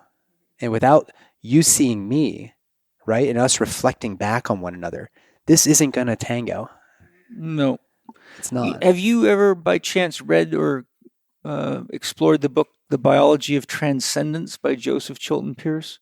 No, but that's a book that you recommended to me last time I saw you. I'm mentioning it because it has a very beautifully laid out set of stages of childhood development, and based on how the nervous system and the brain grows and develops. So you can see what's happening at each stage. And if you understand Steiner's model, we basically completely and utterly destroy kids by exposing them to math and reading before the age of 7 to 10, because it pushes them into their left brain. Well, and they say that when a baby's born, I think it's delta, then theta, then alpha, then beta. And so the delta, that's our dream state. And so they're in a dream state till about 18 months to 2 years. And so they're just going through the motions, cause and effect, feel, this, that. And it's not till about 2 that they go into theta. And that theta stage is usually till about age 5. And so that age, kids can talk, but they can't really remember. They're living in the moment. So when you ask your 3-year-old, what'd you do at school today? If they go to preschool or something, they go, I don't know. And what do you mean you don't know? Because they don't. And if you keep on asking them, then they're going to force that they need to do this. And so they forces them into their alpha state because they're like, mommy needs to know what I did. And they're trying to remember. Wow. And that's not good for them. You want to just allow them to be. And if they remember something or they sing a song, you're like, oh, they learned that from school. But to ask them forces them to try to do things that they're not capable of doing. And just like mathematics and, teaching them to read and write, mothers brag, oh, my kid's only 3 and reads. But what did you take away from the child? You forced them into alpha to be able to do that. And so now that creative center that they're in is now being damaged. So they're now learning how to that makes so much sense. Switch into their left brain when they should be still in their right brain. And then, the narrative is in the left brain hemisphere. The narrative function is left brain. And so that keeps them concrete. And so that kind of sets them up for a job that's in a cubicle and doing what they're told instead of exploring and being creative. And so the whole Steiner education is about keeping your child to the first 5 years in role playing and creativeness and learning how to make sticks just play. Just play. I mean, we've forgotten how to play and not teach them to read and write and do all these things that they'll learn, but their brains will be ready at about 6 or 7, and then they're going to take that on when they can and they have space for it. But otherwise, you're just actually causing more damage than good over time. And it's like, wait. And then we don't wonder why we can't think. Well, because we weren't told to think. We were told what to do, And so that's part of the damage. I don't know if you knew this, but my wife and I used to teach in Korea before medical school. Oh, right. We were teachers in Korea, and in Korea, the education system there is fucking brutal. I bet. From a very, very early age, you're not only going to and we're talking like kindergarten. You're not just going to 8 hours of school. You go to what's called Hagwon, or it's an academy program afterwards in order to further reinforce the things that you have been learning in school. So it's an indoctrination process. Oh my gosh, absolutely. And these kids, yes, are good at performing well in tests, but you then give them a piece of paper and you say, hey, draw me a picture. And they're like, freak out. Well, what do I have to draw? Like, just draw anything. Mm-hmm. Show me the picture I need to draw and I'll copy it. Exactly. And they'll do it perfectly. Yes. But that's not the exercise. Yeah. So what I I'm thoughtful about this with Penelope Luce. What do I want her to do right now? Do I need her to be learning? Do I need her to know the alphabet and counting and all that stuff? Like, that would be fun if we can count together. But like, I don't need you to know this stuff in order to advance you to the next level. During these initial years, when we are developing the brain, obviously way before their decision-making capacities, but just what does a child need to thrive? I need you to play, and I'll keep you safe while you're playing, and you just explore. And that could mean a little bit of screen time here and there. It could be building with blocks. It could be just like, let's get you in the bathtub and like let you just play. We don't need to have this regimented procedure, but since we've been popped into that program, we don't see that as very easy to implement for our children. So, it's a learning process, I think, for all of us, just because of how dysfunctional our education system is. But I am happy that there are programs like Waldorf out there that really do appreciate that there's a different way to do this. And yes, they may not read until age 6. That's okay. I told my mom ahead of time, I was like, if my kids aren't reading by age 6, are you okay? And she was like, oh yeah, totally, whatever you want to do. But I just needed to make sure that I had that like support from her. Well, I know, because mothers can be the worst. Yeah. I remember the stress of Mana when he was 2, and she's like, you need to have him potty trained now. He's 2. I'm like, what do you mean? Well, he's 2. He has to be potty trained. And so then that thought was like, okay, I'm doing something wrong as a mother. You mean your mother? Mm-hmm, my mom. Your mom was... My mom was telling me that I need to have Mana potty trained. And so that stress, I was like, oh, maybe I should. So I really got on this kick about potty training Mana. And it caused this stress between me and Mana. And I realized, what am I doing here? I'm like, I'm creating a wedge, not creating further bonding, because now I'm like getting mad at him because he's not going to the bathroom because he should be doing this. And then I'm like, so as soon as I went... That's such great advice. And so as soon as I stepped back and said, you know what, when he's ready, why does he need to be potty trained at 2? If he's not ready to do this, he's not going to be 5 years old, not, going to the bathroom. At that point, we'd have to get some help. But at 2, we're forcing these this demands on him. And so as soon as I pushed back and said, you know what, when you're ready, Mana, then all of a sudden he told me when he was ready, and it was easy. And it was like, look, Mommy, I went potty in the toilet. And I'm like, oh, good. And so it was so much healthier. And I thought, I don't need to push these demands. That just breaks the bond between your child and you, because your child now thinks he's not making Mommy happy in some way. And it says, Mommy doesn't love me, or Mommy, I'm not good enough for Mommy. And they push you away. And I'm like, I don't want that. So with Zoe, it's always been, she was like 18 months. She was like, I want to be potty trained. Like, she didn't say that, but she was like, potty. And she started doing it. I'm great. And I remember she says, no diaper. And so she wanted to try pull-ups. So I said, so I bought her some, and then she was using the bathroom. And then I remember one day she looked at me, like this was 2 days of trying to pee on the toilet. And she was like only, not even 2 years old. And she looked at me, and she had wet her pull-ups. And she's like, no more, Mommy. Diaper. And she like put the diaper on me, and it was like she was stressed. And I said, oh, it's okay. I put the diaper on, and she was happy. And then she didn't want to do the potty thing for like 2, 3, 4 weeks went by. And then all of a sudden she was like, pull up, Mommy. Like, I'm ready now. But I think the stress of I want to play and I want to do these things, and now I have to think of my biological system. It was just too much. And she was like, I'm stressed. And They're I could not ready see for that. that. And I'm Yeah. like, and so now here she is a little over 2, and she's back wanting to train. So now she's like, I'm doing it. So this morning she got up, she went pee by herself. Look, Mommy. And she claps her hands.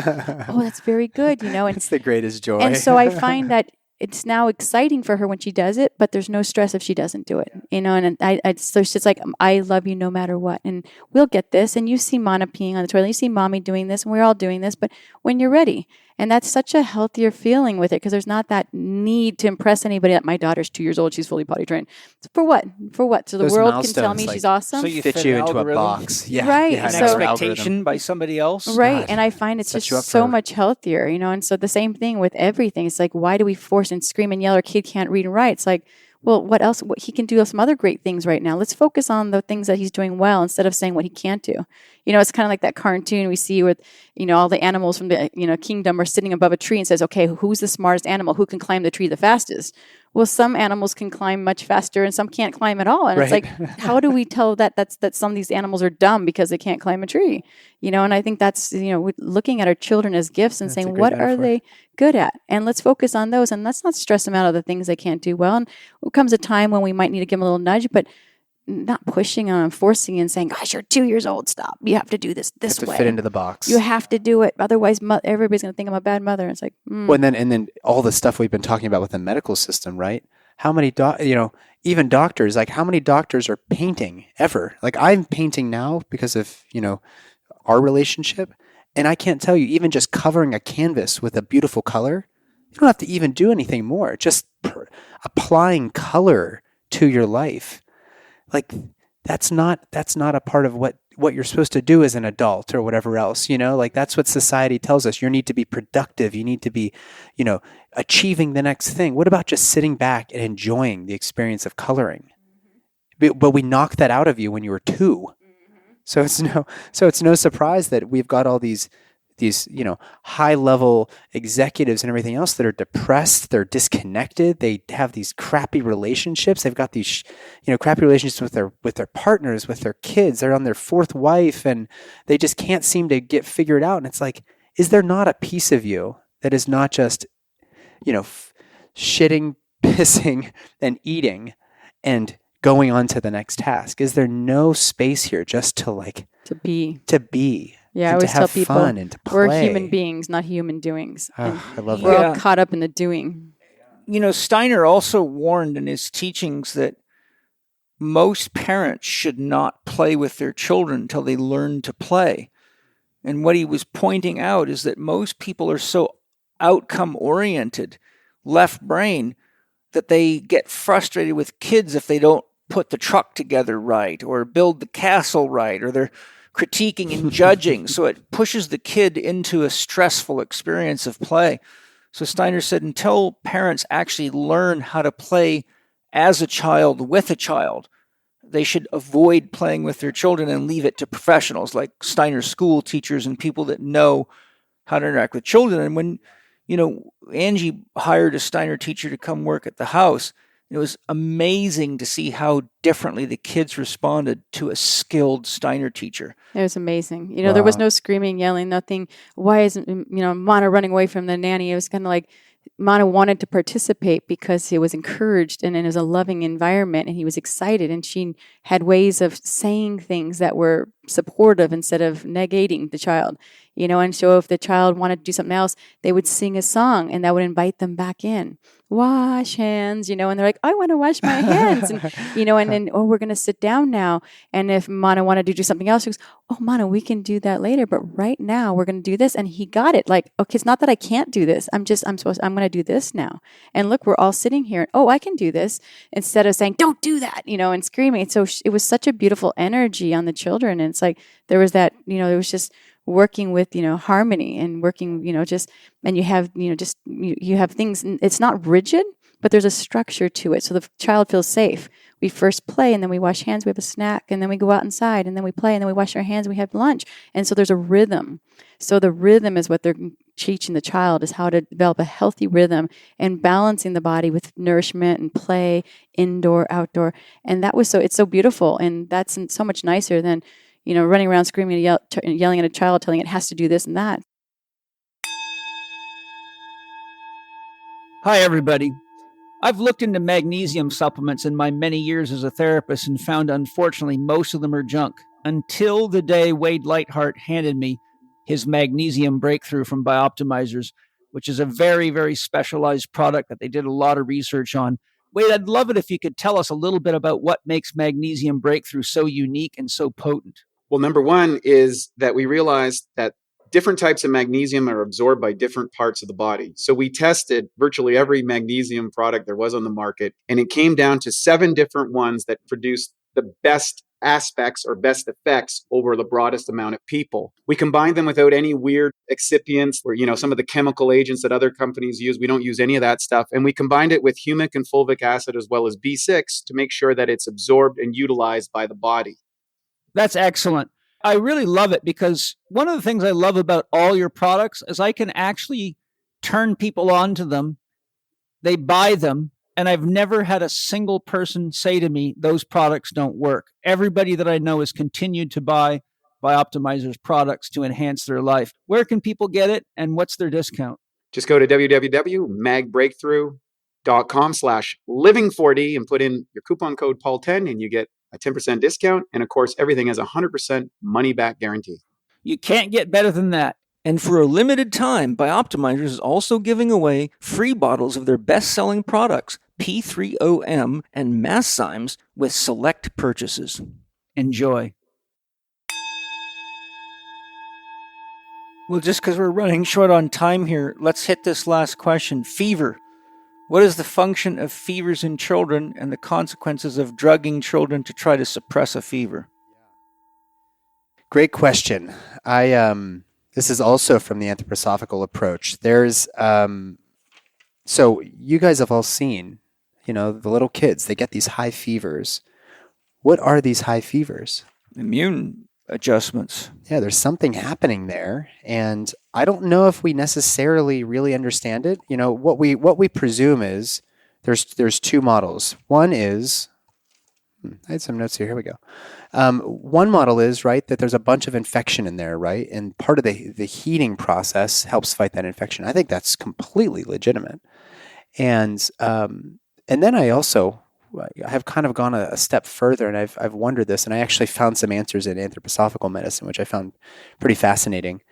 And that is that, what's the purpose of this fever? Is there some reason that I'm receiving this heat? Is this heat a reflection of some greater leveling up? Is it a spiritual, emotional, psychological leveling up? And when we look at our little kids, I can't tell you how many times Penny, our 18-month-old has gone to bed with she's like 101 fever, and she feels like shit. She's got snots, and she's just like, oh, just wants to lay with you. And we're tempted to give some Tylenol to bring that down. Well, yeah, if it's a really high fever, yes, you should be bringing that fever down. But should we be eliminating it altogether?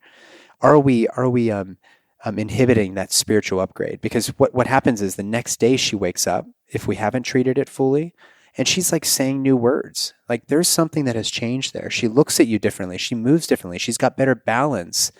And so I just tend to wonder about that a little bit, even as adults, right? And the viral thing has really got me thinking about this, are we receiving some information from the outside, and is our system going through a reboot? Are we getting some more information from the outside in the form of a viral envelope, with some new information perfectly encoded in some nucleic acid? We're integrating that, and the system gets a little sluggish, just like when we update our computers. You have to reboot it, and then it wakes up, and yeah, you're feeling better than ever, right? Like now, if the hardware is unable to accommodate that, then you might get sick and you might even die, right? Like you can't put the most recent Mac OS, the operating system, on your old MacBook. It doesn't work like that. So I think about this a lot, and within the anthroposophical approach, what you have to ask is the heat of this fever emanating off, or is it internalized? And I've actually done some eurythmic massage and whatnot when they're in the therapist is a good friend of mine. Her name's Sabrina, and she had said, I was expecting there to be some heat in your kidneys, and I didn't find that. So I went looking, and it turns out you're in really, really good shape. You might just have a little something here is being upgraded, And so the way that the anthroposophical approach, I think, would view this, and I've done this with a couple patients already. If you can sense that the heat is emanating, and you know how that feels, right? You can feel it's like, I am hot, I got to get my clothes off, etc. Belladonna compresses can bring that fever down just very, very gently. And if it's internalized, aconitum is another anthroposophic treatment that we can use in order to bring that heat down as well. But there's in addition, homeopathics as well. Yeah, well, those are technical. Those are homeopathics. Yeah, and homeopathy is a big part of anthroposophical medicine. But then in addition, just resting and hydrating and meditating on this, and when I think about our kids, what Penny needs is for me to just be there and be present with her. And I can't be doing all this other stuff. She needs me to, it's back to the sunflower thing. She needs me to be looking at her and seeing her and being present with her and holding space for this upgrade that's happening. And you know it. You know that that's what's happening. And then on the other hand, right, if your kid has 104 fever, you don't want them to go into seizures and all that stuff. So that can be pretty costly. And there may be a massive infection. So I'm not saying every fever, should be supported. And monitored. And, like I said, if it's not lower than 102, then allow it to be and allow the child to go through it. Like Zoe will get a little bit of a fever, and the next morning her teeth will pop out. That's well, the teething is a big one. Yeah, we forget and so about that. that's so a lot of times she'll have a runny nose and a fever, and you think she's catching a cold, and the next day her tooth is there, and there's no fever, there's no runny nose. So it's the body's immune response reaction to some stress or change in the body. So it can happen with growth spurts, like you said, learning new vocabulary. The body has to stretch itself to learn, and that requires sometimes heat. And I mean, you're adding transfer. heat into you're heating the system, or you're taking heat off of the system as this, and we have to keep the laws of thermodynamics in play if you want to make this scientific. I think it's also a spiritual thing. And again, I guess this is another example of how if we just took a step back and let's think about how does our paradigm of fever, I mean, I chose fever. I could have chosen a bunch of things, but how is our management of fever impacting our ability to really engage with our patients? If you're just going to wipe out the fever, that's easy. Take Tylenol, like big deal.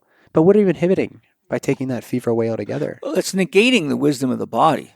It's using an external idea and imposing it on a complex system that, again, has more wisdom. I think the real question should be, is the person in danger, or is it a natural That's process? exactly right. We have this tendency to drug any discomfort for our children or for ourselves, but we abort the natural process of healing. The other thing is kids are growing their microbiome. So the immune system is very carefully monitoring what's coming in the gut. And, we're so used to eating, we don't think about it, but a lot of what a kid eats is brand new to its body. It starts eating beef. It's got a completely different set of genes coming in there. Then it's eating chicken. Then it's eating fish or a banana or whatever.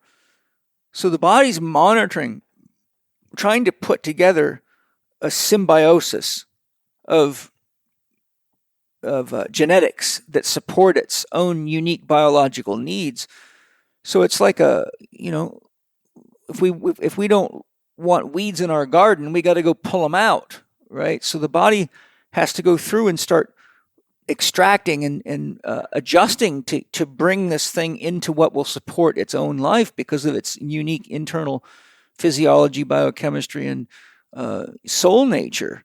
So I think a lot of people forget that the entire body is a living system. It's a dynamic, the body's like a river.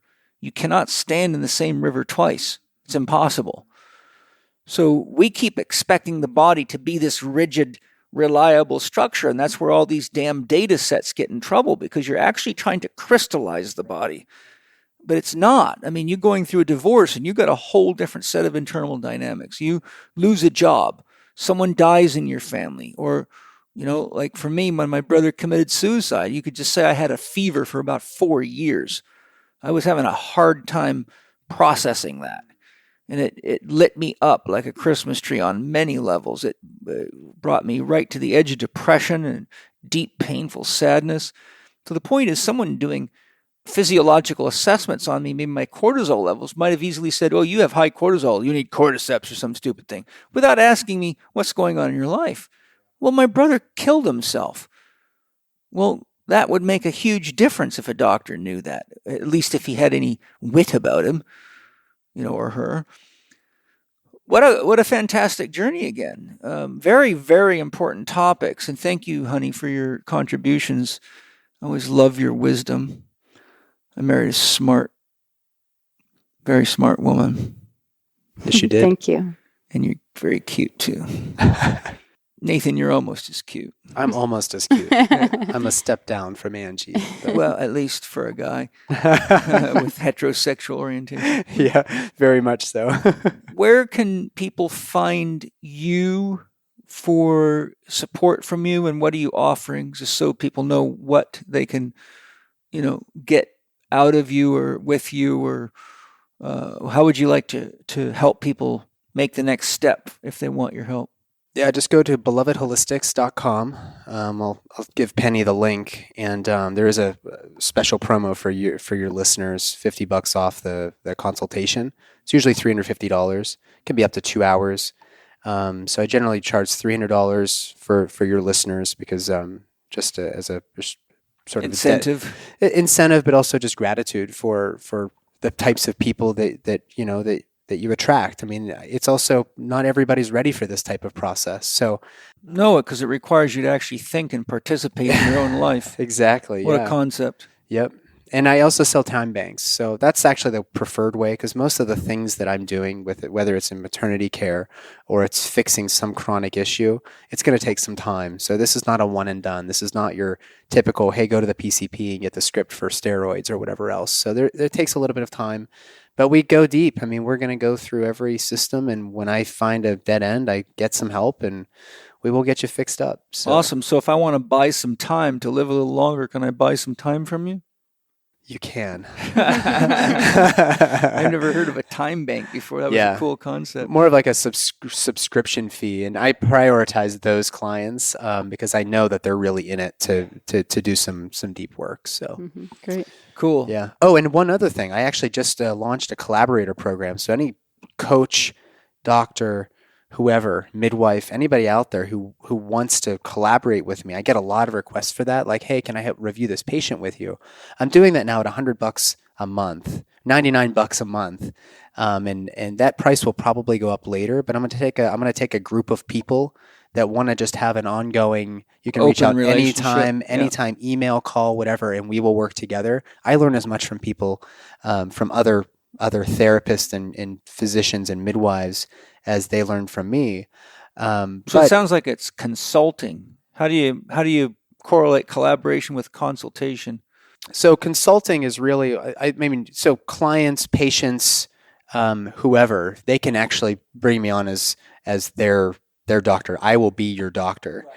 From that side, I guess it would be more of a consultation thing, like, hey, Angie, can I run this thing? Or Angie, do you want to run something by me? And you can write me an email, shoot me a phone call, ask or whatever. Questions, general advice. Exactly. Yeah. Kind of like being on call, but I'm your pocket doc through an easy mechanism that's not stressful for you or them. Sure, and I think it's just as beneficial for all of your coaches and your staff as well. I think to have a doctor that you can run things by. I think it's really what's missing in medicine. Yeah, right. I want to collaborate. I want to be able to engage in your patients, and I know I don't have the answers, so let's work together.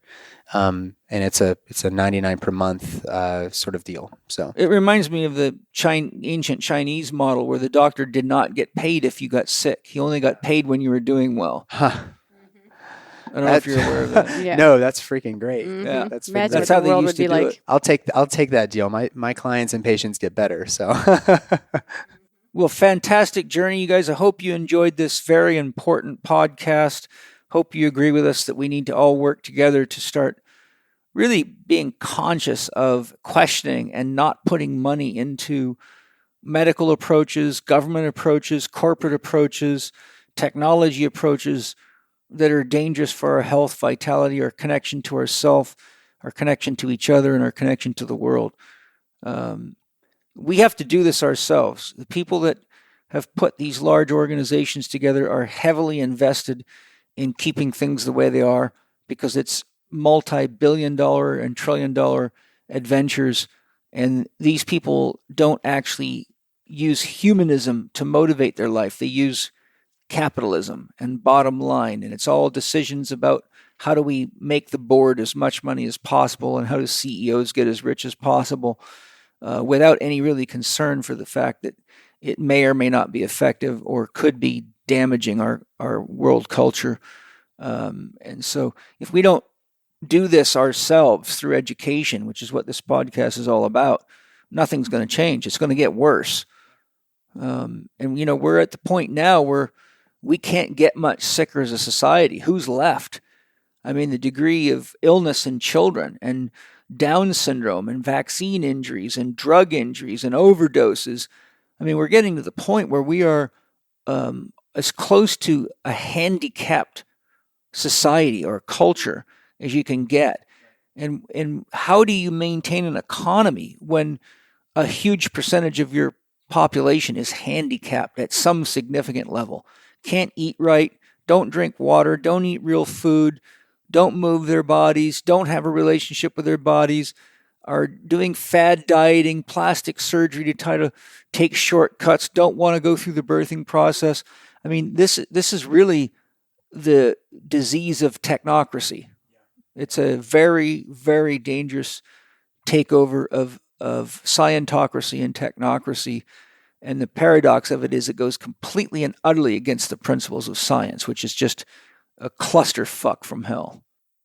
Yeah, and I want to add on to that a little, Paul. You and Angie and your training programs, you're producing people that are more scientific than many of the people in the medical community, and that is asking questions and trying to find new solutions. That in and of itself is the scientific process, and I want to honor both of you and acknowledge both of you just for doing the real work. You guys have done your homework. I mean, you guys have really, really built something special, and I really feel like the world owes you a debt of gratitude for putting these programs together. I'll tell you one thing my birthday did. It really gave me some wind in my sails because I haven't even begun to open all the gifts, and some of the letters were just heart-busting open. I mean, we started last night with some of the gifts and some of the letters, and I'll tell you what, I was just crying. It was so intense to feel all the gratitude come back, and letters from people. Angie read me a couple of letters from people whose lives were completely transformed from my teachings. And social media too, there was just beautiful messages. Such a pouring coming out of love. Yeah. Pictures from Paul. I'm glad it's from coming way back when. to you. I've got 50 text lovely messages people on my phone that came in yesterday while we were in ceremony. Just people Amazing. saying thank you. And, the closing thing I'll say is that Angie and I have done our homework, but we do our homework every day. We didn't stop doing homework. Every client, every situation, that's what my library's for. Angie's got loads of books herself. She studies all the time. Penny's involved in researching stuff for the kids and helping. Every day for us is an adventure. We don't know what the hell's coming. You don't know what your kid's going to get into, or, you have to have the energy to parent, because parenting is a very dynamic process that can be brutally demanding. And so if we don't take good care of ourselves and have an open mind, we get into a double bind. We don't have enough energy to parent, and we don't have enough energy to learn. And there's an old saying that I created: if you can't learn, you can't grow, and if you can't grow, you can't learn. Learning is growing, and growing is learning. If you stop learning, you stop growing. And if you stop growing, you stop learning. So it's a self-reinforcing process, but life has to be seen as an adventure, not an outcome. When people keep thinking outcome-oriented, if I just get to this, I'll be able to retire and I won't have to worry about money anymore. The infinite so game. You're futurizing yourself. So you get so focused on putting money in the bank or getting your kids to some college, you forget to live every day. That's right. And so it leads to a family crisis, a health crisis. And so, we're at a time in the evolution of human beings where we're walking on very thin ice on many, many levels, from environment to society to government to politics to religion. The list is so long; it's just a frickin' miracle. Jeez, the environment. We haven't even touched on the environment. That's like the only thing that's more important than people to me. Is this planet is going to fall apart unless it is falling apart. It that'll scares be the our shit next out of me. podcast. Jeez, oh I have man. been working on this for my whole career. I was lecturing on this stuff 25 years ago, warning people we were on the edge of death. And people just look at me like I'm some kind of like hippie, weirdo futurist or whatever. I'm like, you guys need to pay attention. I'm quoting solid scientific research here. This is not me just being an extremist. It's me saying, look, if you got to drive to an appointment that's 50 miles away and you got 1 gallon of gas in your car, you don't just ignore it. You got to pull over and get fuel. Well, we're running out of resources. We're on empty, but we're consuming at a greater rate than we've ever consumed in the history of man, all in the name of capitalism. Accelerating towards the and edge. Consumerism. We are sucking more life out of nature every day than she can regenerate in months, right? And People need to wake up to that. yeah, I mean, we have got to get back into harmony with nature, or we're going to frickin' die, and it ain't going to be pretty. and all of the stuff we've talked about today, I mean, this is all a complete disconnection from our nature. It is. As a part of the biosphere. And if we destroy our biosphere, we destroy ourselves. Nature is our nature. I mean, we are nature. And the problem is we have minds that convince us otherwise. And that's what I call living in your head. Once you start living in your head, you basically disconnect your head from your body. And so you start getting into isms and ideas that are more powerful than reality. And that's when you're inviting the dark angel to come sign your death warrant for you. Say goodbye. Aho. And, the thing is, we're torturing the lives of billions and trillions of other creatures out there that deserve a life because they live to support all of nature. And we keep poisoning them and gassing them and, torturing them and chemicalizing them and ruining the rivers, ruining the oceans, ruining the sky, filling the sky with aluminum and chalk dust to cool the planet down instead of actually saying, hey, why don't we just switch to free energy sources, clean energy sources? And I mean, the list just goes on.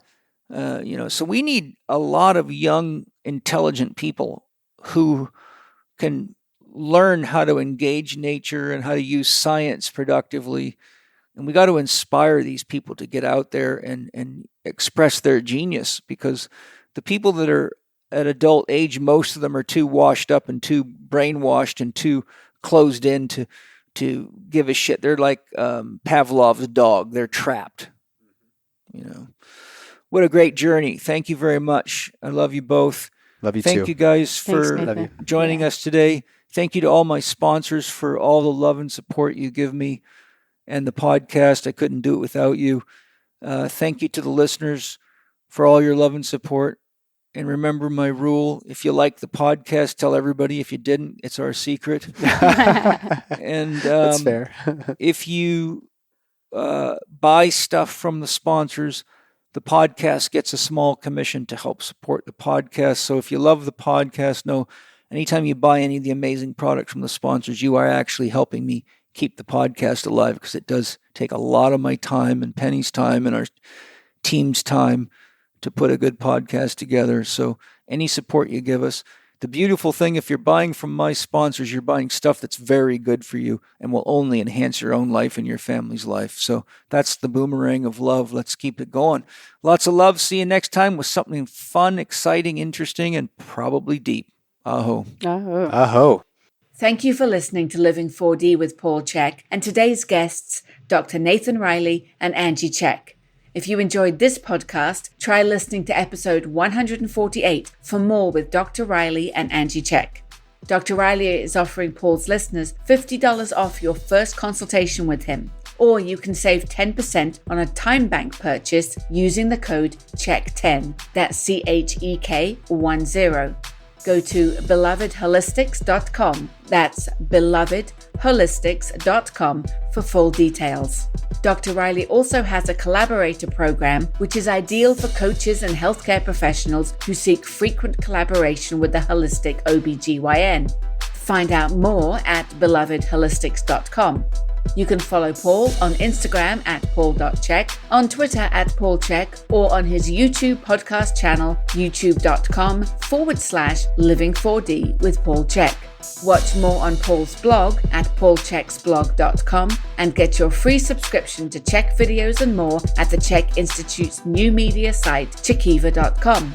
Remember, you can read the show notes and find links to the resources mentioned in this episode at chekinstitute.com/podcast.